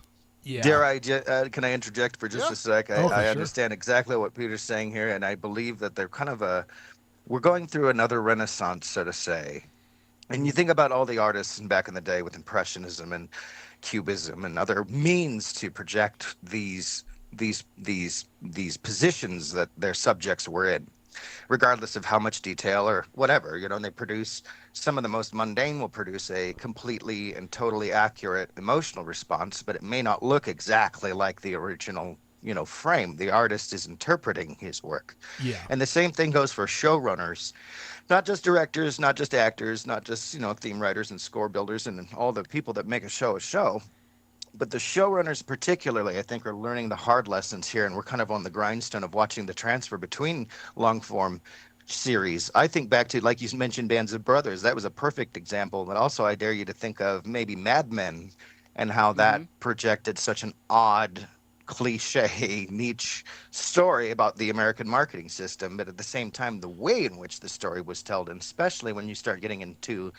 metaphors. I'm a songwriter, so I think about Sure. albums and tracks. Yeah. So I'm thinking of each episode kind of like a track, but there's always the harmony over the top of the album story. And You that's got to really have where like they're- you got to have like a overarching story throughout exactly. it. And Yeah. with it's even if it's intentional or baked in circumstantial, like DC and Marvel know this. It's like exactly with this franchise that's still not finding its own home, but at the same time, there are so many houses that are aware of its potential.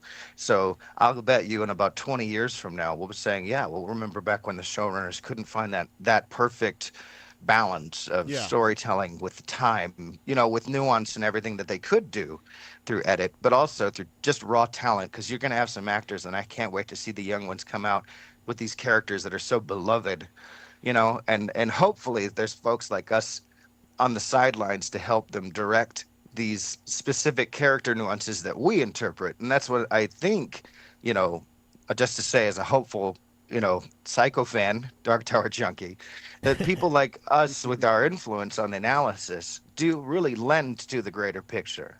Yeah. So Yeah.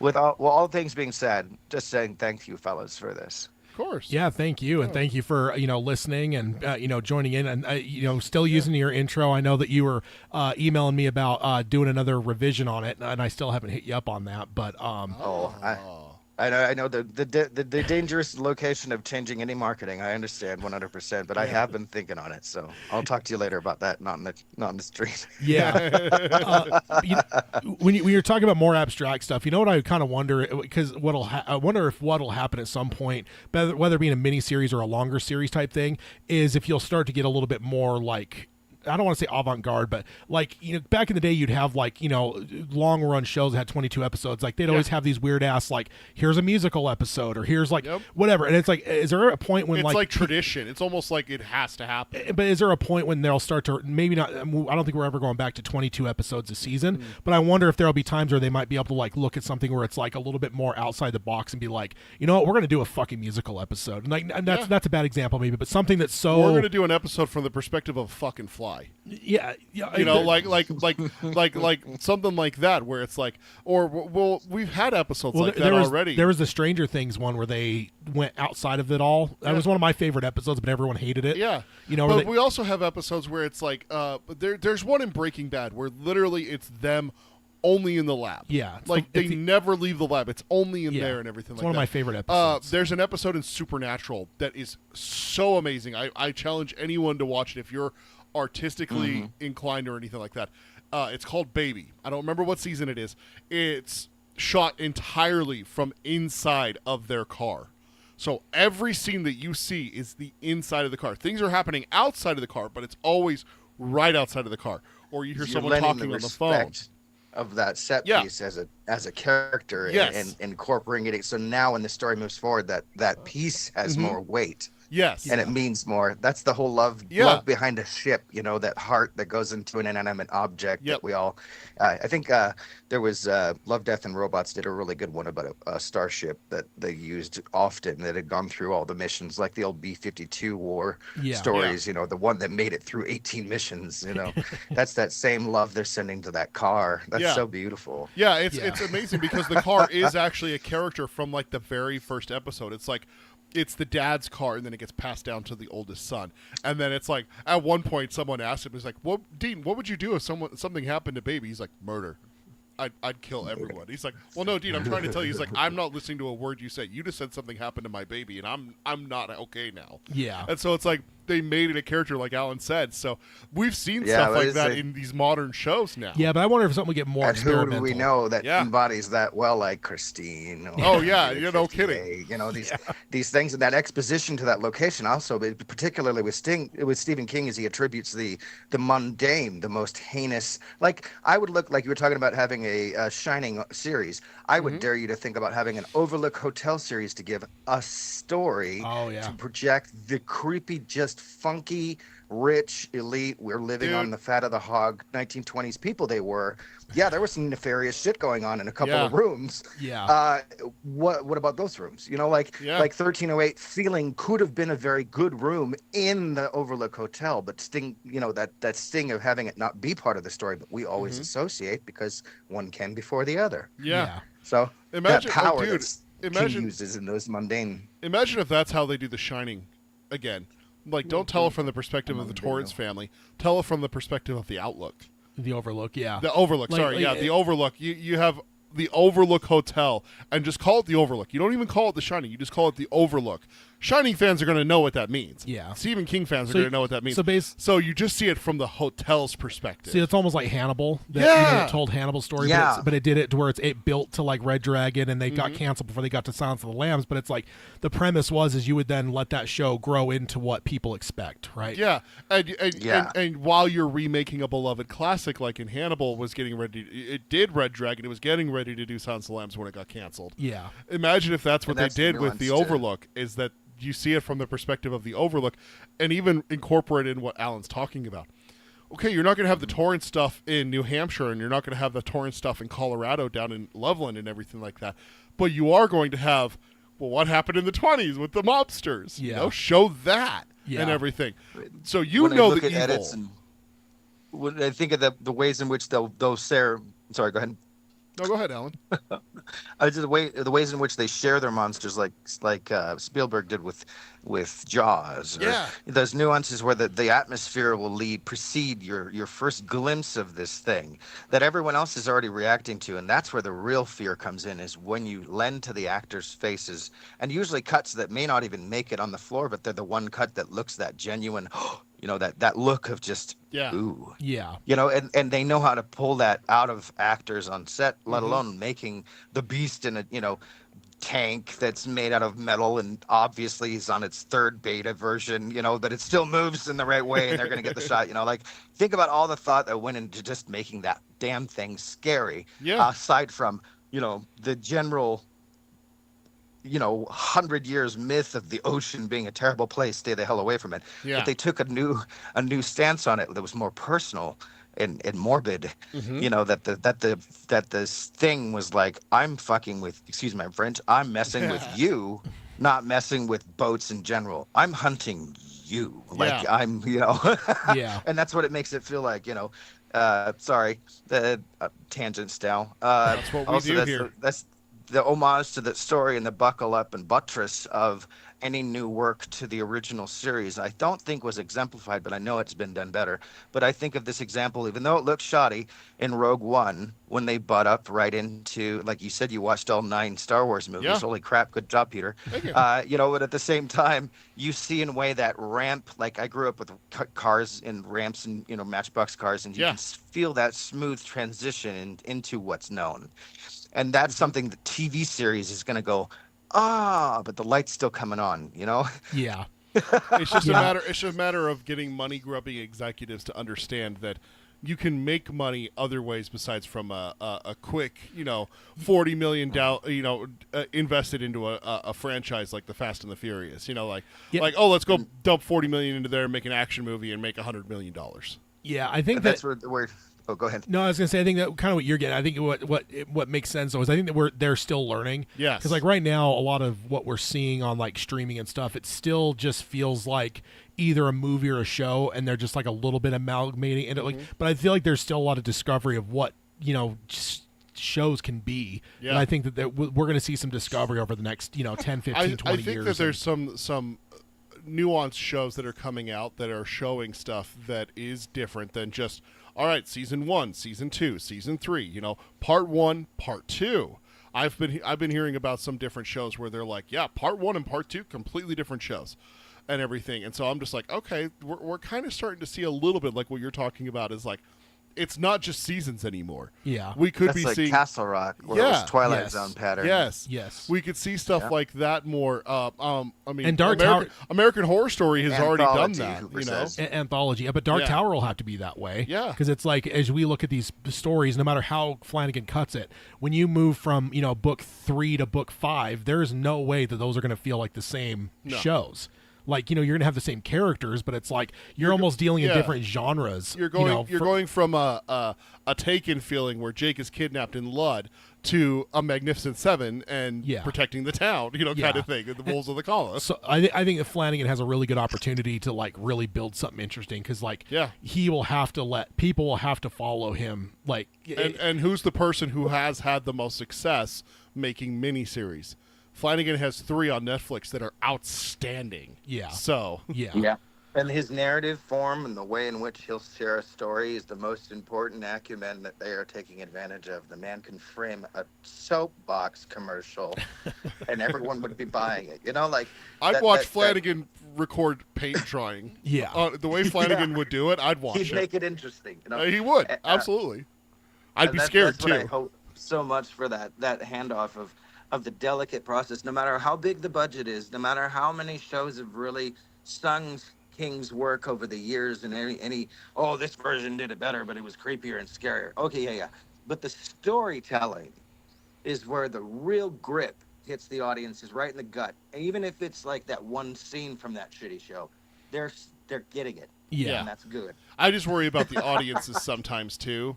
With like what Alan's talking about right now is that we came out of Nosferatu. What was that? 2 days ago. And I haven't seen it yet, but wow. We came out of it, and it was. I thought it was a good movie, but I heard some younger kids teenagers, not kids, because it's rated R, walking past and they're like, "Well, that wasn't very scary," and I'm like, "Dude, it's not supposed to be.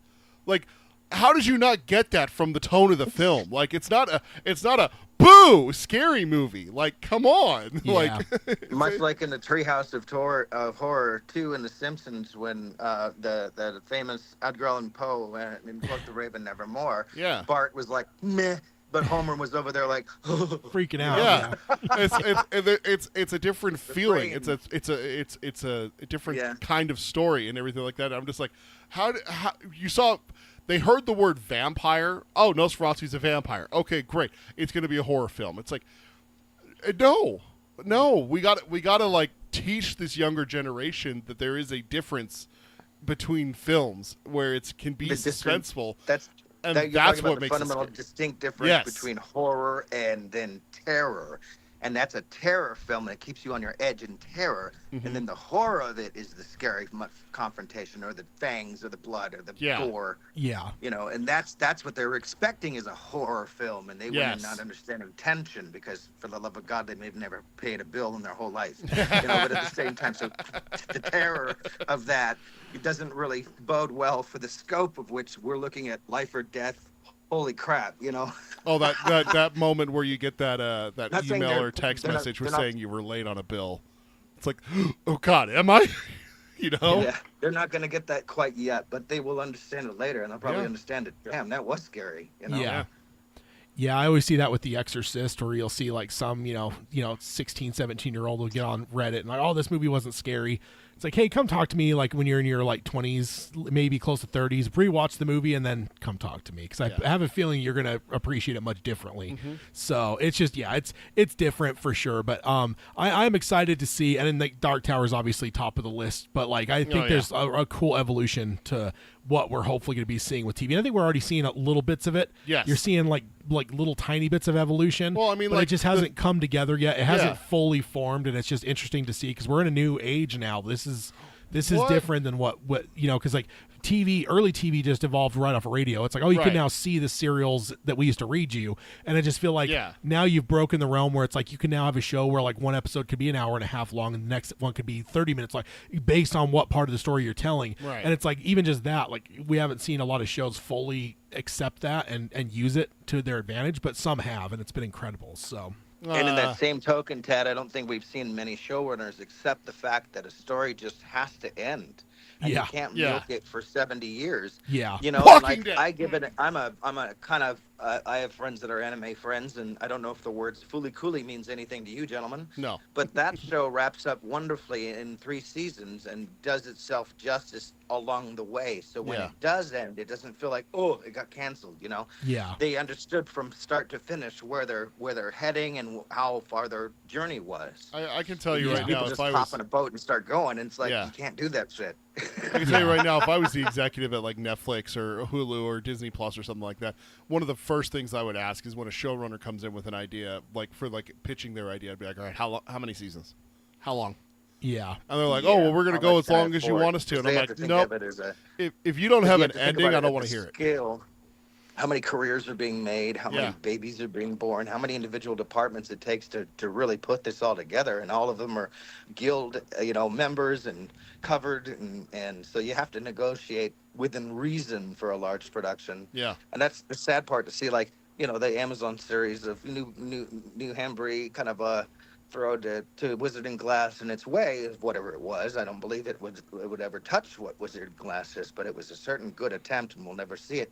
However, all that work and all of that impression, same way even the Dark Tower movie, as bad as Sony screwed that, and unfortunately I did somehow acquire the original story and know, quote unquote, what they had originally put in the can, and then seeing in the way in which you had reshoots with triple edits after the end to change the narrative, and that's why the story in most cases landed the way it did, however acceptable by whatever test audience is. And it's like, okay, you're skewing your work through a lens to appeal to a projected maybe audience to try and make a buck. Okay, that's not quite storytelling. Yeah. That's No. and so there's a level of get out of the editing room that you have to impress upon, but at the same time you have to walk a fine line with producers, and it's an arduous, don't step on toenails process that I can only imagine would be a living hell. Yeah. He just made me. Alan just made me realize something. You don't have test audiences for novels, No. which is the oldest form of storytelling. Yeah. Yeah. Why? Exactly. Why do we have test audiences for films? Any of this stuff. Yeah. Because They shouldn't. You should put out what is intended. I always go. And whether it succeeds or fails, you shouldn't try. I think test audiences are hurting film. Oh yeah, I think that's because I always think to myself like They have to be there for the laughs and humor and things. That's the whole problem with laugh track TV, and it programmed us into this is funny. That's like, it's really not that funny, but the joke is there and they're letting to the writer, so that's why the laughs are there, and you're he fell down. Yeah. But at the same time, it's the timing is everything, and the person falls down and it kills somebody, then there's a whole plot twist.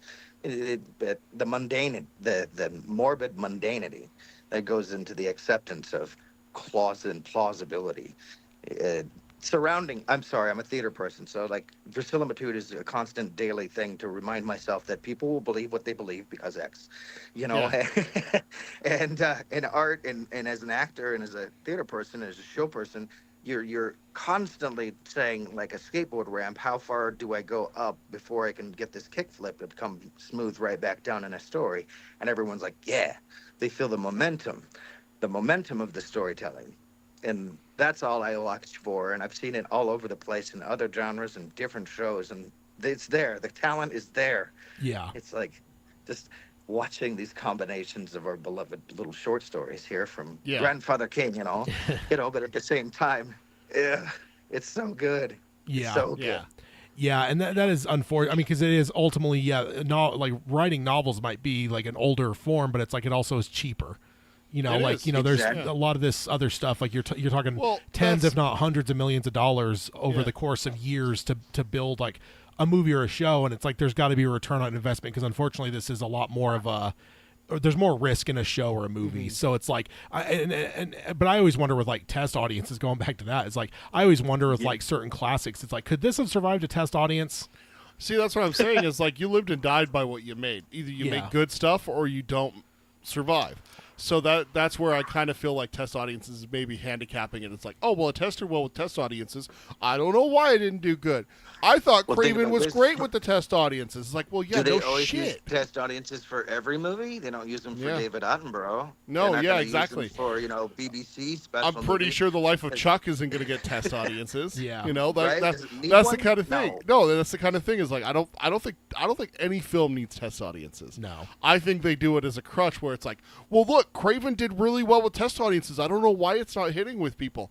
And it's like, but who was in the test audience? Yeah. Yeah, who did you pick up to do the test audiences?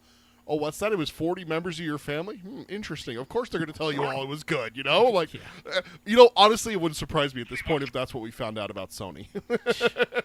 For some degree, and depending on that, everyone can watch a show from their own perspective, and especially with these things that require a catalog of at least. I've seen Carrie, I've seen The Shining. Yeah. I understand what these gifted children that are peppered throughout the stories with the quote unquote shine at whatever level of the tower they are, and being able to say that much, a test audience won't even begin to touch that and be like, and they'll look at it as a single standalone. And that's the opportunity you can get to see how it flies on its own without context.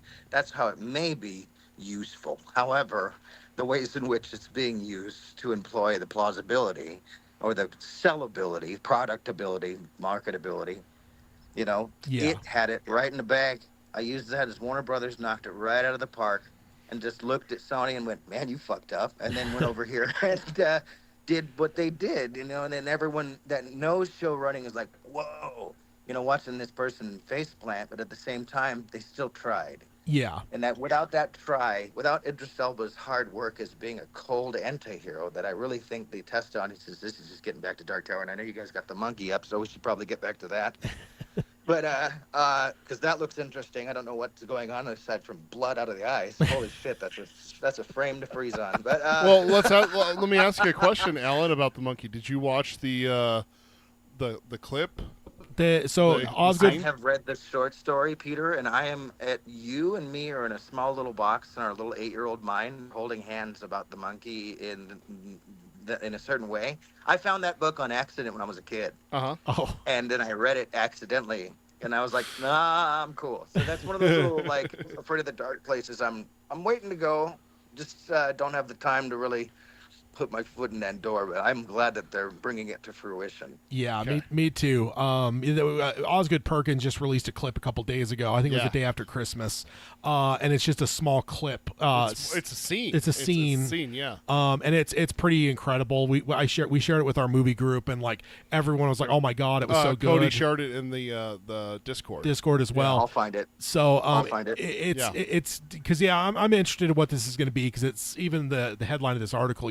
It's going to be like a comedy, except people die in insane ways. It's really important, even if you don't want to watch the scene because you want to see it in theaters. I know there's a lot of people out there that are like that. Watch the intro from Osgood Perkins at the beginning of it. So right when he says, all right, here's the scene, you can cut it off there. But watch the intro from him because he talks about it. It's very interesting the way that he talks about the film itself. Yeah. So I'm not gonna say any more. I want you to go listen to what he has to say. But all right. Yeah, no, this is one that I'm excited, and it's probably the soonest thing that's coming out, right? February. Yeah. I don't think there's anything coming before that for Stephen King. So it is our next thing on the docket. It's the next thing I'm going to see in theaters. So I can't wait. I just hope that we get some merchandise. I want a little monkey here for the office. No, not allowed. Probably sitting right up back there behind you. That's that'd be a good place for a monkey. The worst part is there's a yellow towel up there, so for half a second I thought he had a yellow vested monkey sitting up there. God damn it, Ted. You know, the only thing I really kick myself for messing up on, though, is because I do know that the one place that still makes the original Jolly Chimp is in Japan. Hayden just went to Japan, Tad! I thought about it when Hayden was on his way back, and I was like, dude, I should have told him to go look for one of those. Oh, thank God you didn't. Because importing them is not easy. Not easy. Man, I dodged a bullet with that one. I'll get one. Don't you worry. I worry. And I'll watching over my right ear this gift from Perkins right now, and I'll make sure and stop it. And I think what I'll have to do is I'll have to try to find a way to rig it to where I could remote trigger it, and it'll just be midway through an episode, and you'll start hearing the cymbals. I'm leaving. At that point, I'm gone. You're gonna see ya. Oh, man. I'm grabbing my stuff and I'm gone if you do that. I'm telling you that right now. Mid-episode. I don't care if we have Geekery Abides next. I'm done. Oh. You'll see me in 2 weeks after that thing's burned and I have proof that it's gone. So you're saying they need to buy multiple of them? No, I'm not. I'm saying you shouldn't do it to begin with. Well, that's not gonna happen. It's got to happen. So, I'm excited too, because the other thing I was thinking about with Flanagan recently is that most of his works he's done are based off of written things, but it's like I think they're done in a way to where you can watch any of those 3 series having never read the source material. Yeah, and it doesn't take away from it at all. No, he did a perfect job of Hill House, Bly Manor, and House of Usher, of portraying these literary things in a way to where there's never once. I mean, if you have read, I think there are richer enriches stories, it more. but I don't think there's ever a time where you're sitting there going, "Oh God, well I didn't read that Edgar Allan Poe story, so this Yeah. episode of House Doesn't of Usher make sense. sucks." Like, Yeah. no. So he's really good at it. So I'm really excited for what he'll do with the Dark Tower, and Yeah. hopefully get audiences, because in my brain it would just be perfect if we can get it and it's like the next like Game of Thrones, maybe not to that level, but the next thing Yeah. that just becomes big, gets a massive audience, it's not readers, and can carry us through the whole series. It would be amazing. Yeah, indeed. And this isn't my screen grab either. I just want to make sure I don't take credit. That's from the article. From the article, yeah. It's pretty rare that I don't just take straight from. Well, it's also an exclusive picture given to them too. So for Entertainment that's why Weekly. it's got their stupid fucking Watermark? shit Yeah. on it. So which also meant that because it's an exclusive for them, there's no version of this picture yet that doesn't have that. Yeah. I guess I probably could have put it on my phone and used the AI to eliminate it. which I have been doing recently. Have you? To get rid of certain watermarks. You're just like, yeah, forget your watermark. I mean, I'm not like repurposing it for a website. It's just like if I want to send something to someone and I don't want like a stupid watermark on it, like it's gone. So yeah. Oh, all right. So is Alan still with us, or Alan's still with us. okay? I'm He's still probably here. I'm scaring the crap out of myself right now with this clip. Oh, you're watching? Okay. Oh my god. that's the reaction I think we're going to be getting. I think this it'll be I'm gonna stop watching that. it'll That's be too good. it'll be very interesting to see again what audiences, how they react, because I think that this is got an absurd level, but there's going to be a lot of violence, so it's like it'll be interesting to see how audiences respond in February. So The way in which they control the silence to build anticipation to impending events that then show the terror wrangling there is incredible. The build up and the tension, and then the horror of pain. Yeah.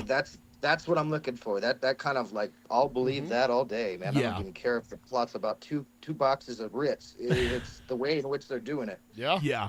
And that was my biggest takeaway, was just that, exactly what you just said. Like that anticipation of that clip is like, I mean, honestly, it's no spoiler to say you barely even see the monkey. Like it's a blink and you miss it of the monkey itself in that clip. It's like in the very corner of one, maybe 2 or 3 frames, and that's it. But it's like the tension that's in that scene though is like, I'm like, yeah, Osgood. I mean, not that I should doubt him at this point because long legs and stuff, but like, I was just like, this is going to be incredible, because like I've been kind of wondering ever since we kind of got some of the first words that this is going to be kind of funny as well as horror. Like that's it's not.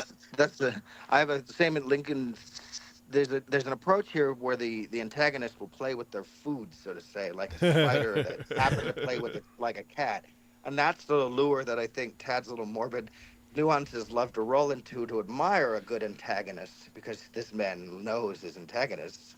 And then secondly, Peter is the same point I am on the, I think chaotic good, I guess, would be our wheelhouse. Yeah. And chaotic evil is Tad's wheelhouse. And those approaches are very important, because the respect lent back both ways, not just to the hero, but what do they have to lose? How was this evil thing dissecting this individual's freedom to make them think they have control, while this lady, of course, was wielding a magnum? That was the funniest. I cracked up so hard when I saw the gun down the stairs.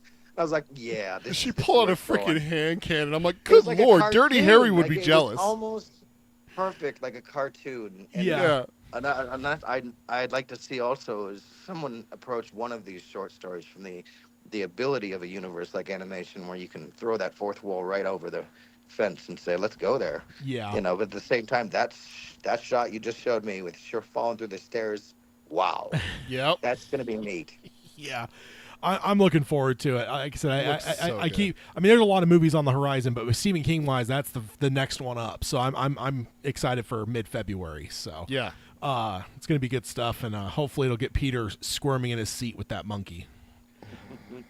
All right, fellas. Well, I've been on here for over 30 minutes. I'd like to get back on track, and I sure appreciate your palaver, and I'm a proud gunslinger member, and I always listen and help and appreciate crazy folks like myself out there just loving these things. So thank you, gentlemen. You're welcome, Alan. We love your support. We love your support, and we appreciate everything that you do for us. Yeah, thank you. Absolutely. You're I'm awesome. here, and we're here. I'm here because my best friend Hooper, he was just here listening to our conversation too, and I can't wait to show him that clip you just showed me. Yeah. So Awesome. It's Thanks, amazing. guys. All right, see ya. Long days and pleasant nights. Long days and pleasant nights, my friends. Good night. Good night. Yeah. So we'll be getting to the clip. I mean, we won't play it on the episode because it's like the way YouTube shit works. But I will have a link to it in the show notes. That is Yes. part of this. So, Definitely go check it out. Even if you don't want to watch the full scene, check out what the director says at the beginning. It's amazing. and I what he love it says. because right before like the money shot at the end, it cuts Yeah. off. And he's like, no, that's enough. No, that's enough. So it's so great. You know where it's going, but yeah, that's enough. Yeah. So again, I'll just reread that last line I said. We wanted to make a family movie, but an R-rated one is what Theo James said. He recently saw a cut of the film. It's hyper dark, but also it has heart to it, and it's really funny. So this is Perkins found a personal connection while reflecting on his own story. His father, Anthony Perkins, Norman Bates, Hey, we know him. died of AIDS related pneumonia. Say that 3 times fast. In 1992, and his mother, Barry Berenson, died on American Airlines Flight 11 on 9/11. Good Lord. I did not know that. Wow. So yeah, that's and if I remember right, Anthony Perkins, I believe, is one of the inspirations for HIPAA, because he found out about his AIDS diagnosis from a headline on a tabloid. A tabloid. Because someone at the hospital where he got tested released it to the media, and he hadn't Sold it, he hadn't yeah. even got his results given to him by his doctor yet, and he Lord. found out. So yeah, that's pretty tragic stuff. But then he. Osgood Perkins says, I've had people die in truly deeply insane ways. Perkins continues, everyone dies whether there's a monkey or not, and if you could do that with a smile, process the fact that everybody dies, what an insane surrealist notion, dude. You will die, we'll all die. That's crazy shit. To do that as a comedy felt very apropos. So it very much feels like this is going to be comedy horror, which is always a fun thing, whether it be Cabin in the Woods or Scream or whatever. Tucker and Dale versus Evil. There's a lot. I still need to watch that one. There's a lot of really great comedic horror stuff out there. He said, let's see. Wanted to make a family film. Looks like I copied that one twice. That quote. So never mind. As children, Hal and Bill lived with their mother. Their father, an airline pilot, went out for a proverbial pack of cigarettes and never returned, as the saying goes. The kids decide to rummage through his old stuff, knickknacks from his international travels. Among the bonsai tree, clogs, boomerangs, and other familiar artifacts is a small toy monkey with a black void-like eyes and an unsettling grin. When they use the key to wind it up, stuff starts happening. Perkins teases. It goes quite bad for them. They are very directly impacted in terrible ways. And one such thing occurs during a dinner at a hibachi grill. Oh, no. A scene inspired by Nights at Benihana with the Perkins family. It's a perfect example of the tone the director wanted to strike, the mix of horror and comedy. Perkins references Death Becomes Her and American Werewolf in London. Quote, without saying what happens, it's ridiculous and it's funny, he teases of the hibachi sequence. The kids in the movie shit talk all the time. My 15-year-old daughter says fuck every second word. That's just a way of saying the design of all of it is meant to cause smiles to appear on your face. The twins try to destroy the monkey, but they can't. They try to contain it, but they can't do that either. Finally, they manage to dispose of it for 25 years, and they think they're safe. As adults, now played by Theo James, Bill is estranged from his brother, while Hal refuses to see his own young son most of the year out of fear that the monkey will resurface and harm his family. So that's an interesting take. Like, being afraid of it. Yeah, he's like being an absent father, but it's almost to protect his kids. Like that's an interesting thing. Of course, the one time Hal schedules a father-son road trip is when the monkey rematerializes, forcing Hal and Bill to reunite to deal with the situation. James wanted each performance as the brothers to feel opposing as possible. For Hal, his touchstone was early Tom Hanks. Sometimes you endemically trust who may make mistakes along the way, but essentially is a good person, he explains. Bill, who is older by 4 minutes, is hyper volatile from the birth, merging on sociopathic and all the illusions of grandeur that come with that. So sounds like him playing the twins is going to be very distinct, which is which. So Oz described it as a monkey on your back, literally and existentially, James remarked, of the entire film. There's literally a toy monkey that's trying to fucking massacre everyone. At the same time, it's a little bit of a dissection of family history and family trauma. There's multiple levels to this story. So there's that. And then apart from this article, The film also recently got its rating. It is R. rated R. I could have told you that from the freaking scene that they released. Yeah, it's rated R for, quote, strong, bloody, violent content, gore, language throughout, and some sexual references. Yeah. So those are some things I like to hear. Gore. I also like grisly images as a fun one. That's not on this one, but that's one of my favorites to see in a Of course it is. rating. You like the word grizzly. It is good. Rated R for fun. Yeah. Exactly. Alan says the plot sounds familiar. Wrapping these characters in a tent and then have them come back to fight a generational foe. Yeah. It's definitely good stuff. I'm looking forward to this, Yeah. man. Yeah. And also, it does seem to be confirmed that the monkey has drums, not cymbals. Mm-hmm. So they've adapted the toy, which is slightly unfortunate because I think the cymbals are awesome. No, the drums. No. The drums could be pretty creepy. But it also like distincts it that if you get a drum one, like the actual figurine, then you know it's from the monkey, not just a monkey. Yeah, it'll be like an official like licensed product Yeah, or whatever. exactly. So, in the show notes as well, I'll also have the Osgood Perkins release a clip for the film for Christmas. I'll have the link of the show notes. That's the one that we've been discussing here. Mm-hmm. It's just a scene I would guess from early on in the movie, and like I said earlier, you barely see the monkey. It's like blink and you miss it. It's like in the very bottom corner of one. Oh, is it actually Did in you it? Did you not see? Dude, I didn't see it. Yeah, when she's in the basement, there's like one point you can see its eyes at the bottom right hand. I think it's the bottom right hand frame. Not a lot. Like I said, it's like maybe 3 or 4 frames. Like it's very quick because the camera's moving, but you see it for a split second. And I'm like, that's Alan says, ew. I think that's so brilliant that it's not like front and center of the scene. Like I think that's brilliant for marketing. Yeah, So, absolutely. But I can't wait. It looks really good. It's going to be fun. Next up, moving over to the podcast realm, Stephen King podcast Kingcast will be living on with Eric Vespi and his new co-host, Anthony Bresnikan. Oh, wow, Anthony. Yeah, so obviously, so this is by Denise Petsky from Deadline on December 20th, 2025. So the Kingcast will live on, which is awesome. Earlier in the year, Scott Wampler unfortunately passed away, and since then it's been unsure what the future of the show would be. Yeah. Eric Vespi has been having guest hosts on, including Mike Flanagan guest hosted. Oh, wow. I mean, he's been on the show a number of times as an interviewee. But having him as a guest host? He was a guest host at least once. So it's now been announced that Anthony Bresnikan will be stepping in as the new co-host. The Vanity Fair writer Bresnikan has been covering King extensively for the past 23 years. Mm-hmm. He's appeared multiple times as a guest on the Kingcast and has interviewed King approximately 20 times over the years about his books, TV shows, and movie projects. And there's a quote from Mr. Bresnikan. He says, "I have been a listener of the show since the beginning, and it's going to be very strange but fun to be part of the conversation now instead of just listening to it while I do chores around the house. I love what Eric and Scott created. It's like Hot Ones, but with people going hardcore on King stories instead of Atomic Sauce," which I think that's an ultimate comp. Yeah. Like, because I think everyone knows Hot Ones now. Yeah. And I think that is really what the King cast has always been. You know, it's just like, let's get celebrities on then they're going to nerd out about Stephen King. And it's like, that's awesome. It's such a brilliant thing.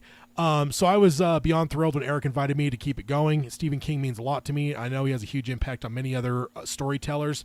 We're going to keep bringing those memories to the constant readers out there. And then it was a blow to lose Scott last May, and I knew that if I was going to continue the show, I'd have to bring someone in that lives and breathes the works of King. So I turned to Anthony, who's not only a great reporter and author, but a spectacular interviewer and a diehard fan of the Master of Horror. Vespi said it wasn't an easy choice, but it was an obvious one, and I can't wait to see what shenanigans we get up to in the new year. So that's pretty cool because, like I said, I don't know. I've been wondering since May, like, if the show would really continue on or not. I need to check out Kingcast. I haven't listened to any of their stuff. Yeah, it's good stuff. Because I think what they'll do is they'll just get a celebrity and they'll have them pick, like, you know, a King.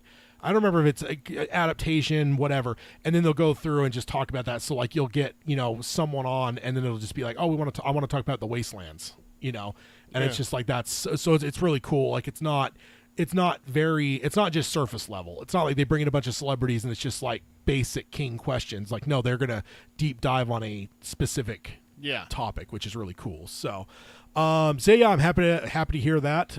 It'd be cool to see them continue on. Next up, and this is hopefully not a sign of anything. But Stephen King's main radio stations will be stopping broadcasting at the end of the month. Oh. So this is from the staff of the Bangor Daily News from WGME on December 2nd, 2024. So King's radio station company announced that they will be ceasing operations at the end of the month. The general manager announced the stations, including the popular classic rock station WKIT 100.3 FM, along with WZLO 620 AM and WZON 103.1 FM, would stop broadcasting on December 30th after more than 40 years. King, who first bought WZON in 1983 and later acquired WZLO and WKIT, said in a statement that while he remains in good health, he is, quote, feeling his 77 years, and said it's time to get his business affairs in better order. For him, that means saying goodbye to the Zone Corp and other stations he's personally kept afloat and on the air all these years. Quote, while radio across the country has been overtaken by giant corporate broadcasting groups, I love being a local independent owner of all these, for all these years, said King. I love the people who've gone to these stations every day and entertain folks, keep the equipment running, and give the local advertisers a way to connect with their customers. Tabby and I are proud to have been part of it for more than 4 decades. The stations have consistently lost money over the decades, and King has covered those losses, but they have become more significant recently, said King and the GM. King is a huge music fan and bought the stations out of love for music. The first station he bought was called WLBZ, but he changed it to WZON in reference to the Dead Zone. Hey. So that's pretty fun. Quote, independent locally owned radio stations used to be the norm. There's only a few left in Maine. While we're lucky, we've had these as long as we did, said Woods. So let's see. So not in the same article, but that was the December 2nd. Then on December 23rd, a few days before Christmas, it was announced that 2 local Maine business owners swooped in to purchase the stations and keep them going. Jeff Solari and Greg Hawes are their names. Solari said he wanted to own a radio station since he was a kid, which has a very peculiar desire for a child. Interesting. And he felt these stations were important to Maine. It's quite a unicorn, he says. It's one of the last true live locally staffed radio stations in the country. The men said that their hope is to make the stations profitable and to keep it alive and local. So sounds like they won't be shutting down. But yeah, I don't know. I think it's just interesting to see because this is like one of those famous stories about King. He's a big music fan and he runs a couple radio stations in Maine and stuff. But yeah, I would say that the part that worries me is that, consolidating things. Yeah. I mean, he's losing money, but dude, King's got so much money. It's not getting things in order and everything. Yeah, it's like, making life simpler. Like, I'm not worried about him retiring or anything, but it's like, I don't know. I don't like hearing those kind of things. No, it puts bad thoughts in your head. Yeah, exactly. But yeah, no, it's cool they'll continue on. But yeah, King is, it's probably is one of those things where it's like, you look at things and it's just like, I don't know. Yeah. How much longer are you going to, just throw money into a money pit essentially. So yeah. Did I miss anything in the chat? Yeah, Alan says, don't say out loud without knocking on wood. The only sad thing is that they are doing all this while King is alive, and sadly that will not last. And after that, you watch. I hate to say it, but the man's hard work will be remembered, studied, and adapted long hereafter. Yeah, and that's kind of what I was thinking. Is it's like it could just be him like prepping, like where it comes to a thing where it's like he doesn't want this to have to be a thing that his family has to deal with after he passes. Like, not that he's like feeling death or anything, but it's just one of those things where it's like it's smart to get things in order when you reach a certain age and everything like that, and not have the burden of your wife and kids having to deal with potentially a radio station shutting these radio stations down because you passed. So now your family has to be the one to shut them down, and people are out of jobs or find someone to sell it to or something like that. It's just better to handle it yourself. Honestly, it's responsible of King to do that. Yeah.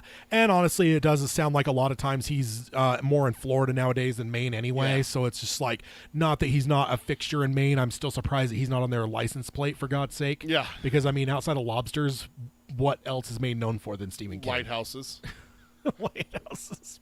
I would say, in my mind, lighthouses are ways. I think King and then lobsters, then maybe lighthouses. But I think it's definitely, yeah. So, but I do think that, he's getting up there in age, and he's probably just one of those things where it's just there's certain things you gotta simplify in life. So exactly.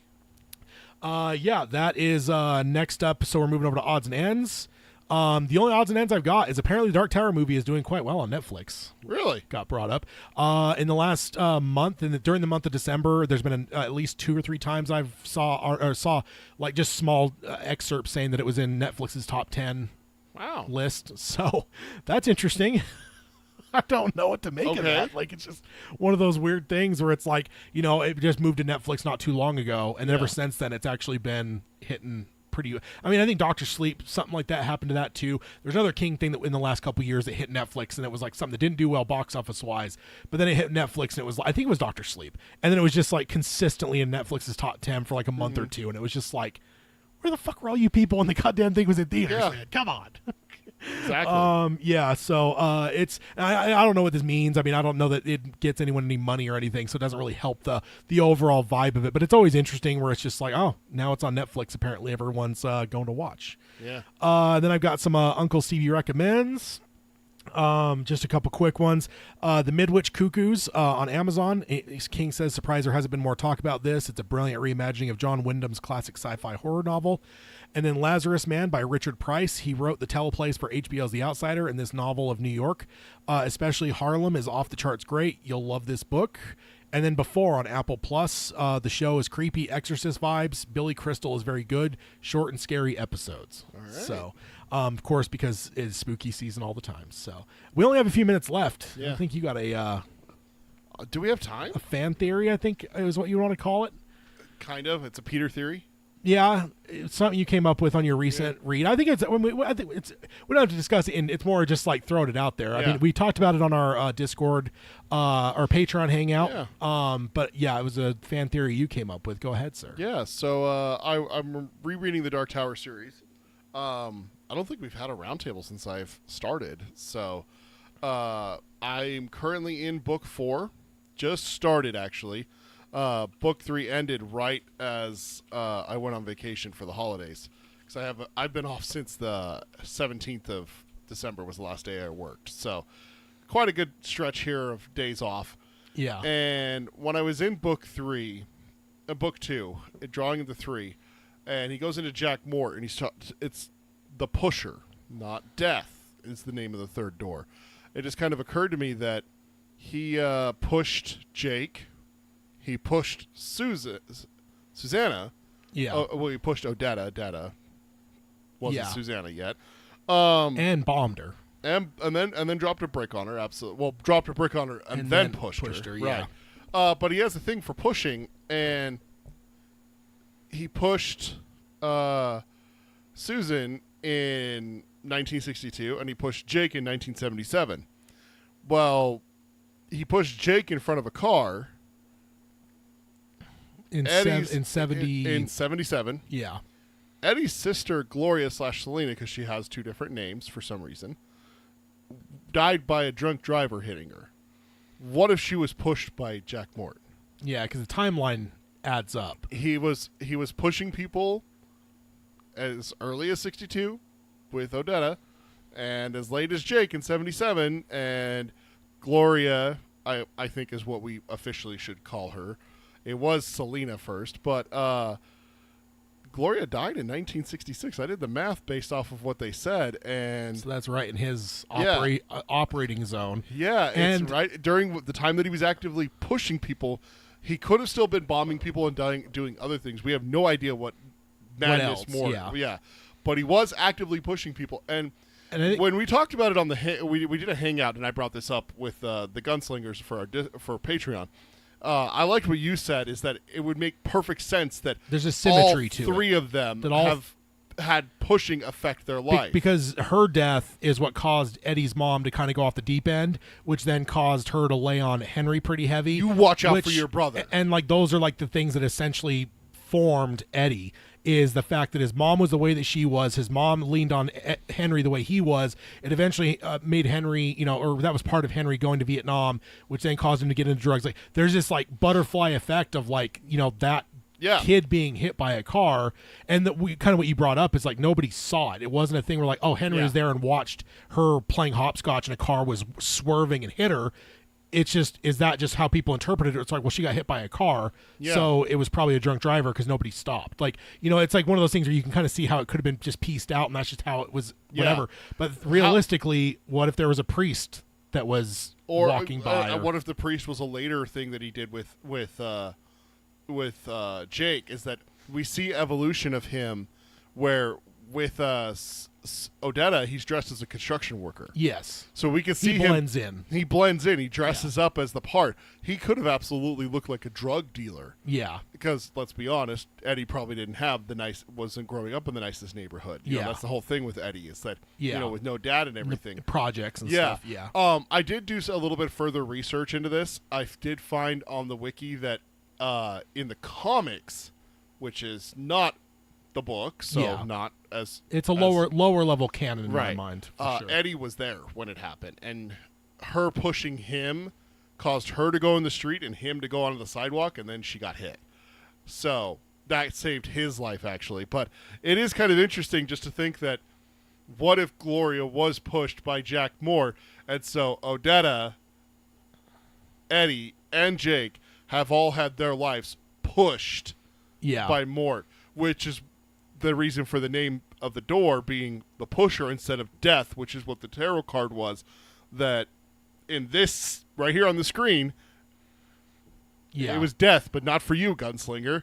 Was the third door. So I love it. It's my headcanon now. So he pushed her. We'll have to see if we can get this over to Mike Flanagan and get this in the series. I would love if I could get it to Stephen King and he'd be like, hey.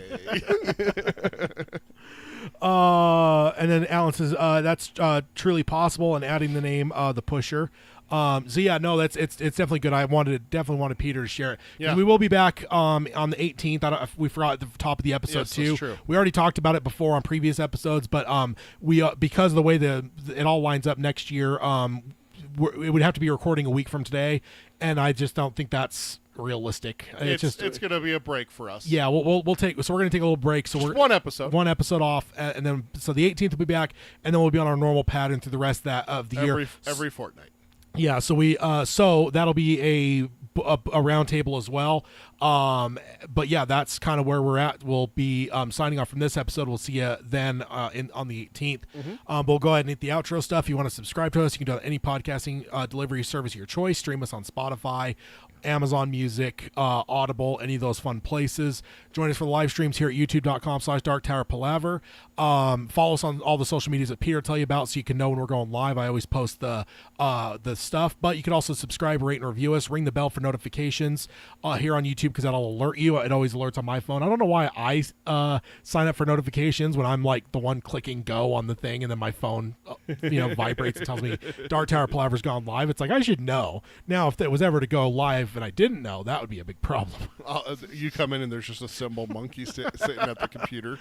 Hey, I'll let the monkey do the show. No, that'd be great. It'd be a full Rhea episode though. And then if you want to find the show notes, you do it at darktowerpalaver.com. All the articles we covered today, including that link to that Osgood Perkins clip that he gave us for Christmas, will be over there on the show notes for this episode. If you want to support the show, you can do that at patreon.com/darktowerpalaver. And then if you want to contact the show, Peter can let you know the ways to do that. Best way is to email us at show@darktowerpalaver.com. How's our email box looking? Nothing in it that I saw last night when I looked. Pretty bare, huh? So far. All right. You can also find us on Threads or Instagram. It's Dark Tower Palaver, all one word, no spaces. Get us some Rhea emails. That's what we really need. No, stop it. Some Ermont. Stop it. And then you can also find us on Blue Sky. It's at darktowerpalaver.bsky.social. Hashtag Tad is terrible. And then on Twitter, it's at darktowerpod. That's at darktowerpod. Hashtag Tad is terrible. And then facebook.com/darktowerpalaver. And check out our merchandise, tpublic.com/users/darktowerpalaver. Hashtag Tad is terrible. Oh, the Fertile Crest, as it were. Dude, I almost spit take all over your freaking computer, man. How dare you? Oh, I love this. That's how we end the year, with that. Oh, God. Oh, disgusting. We gotta love Rhea and Ermont and Musty and all of it. But yeah, so again, we'll be back on the 18th of January for 2025. We're really excited for it.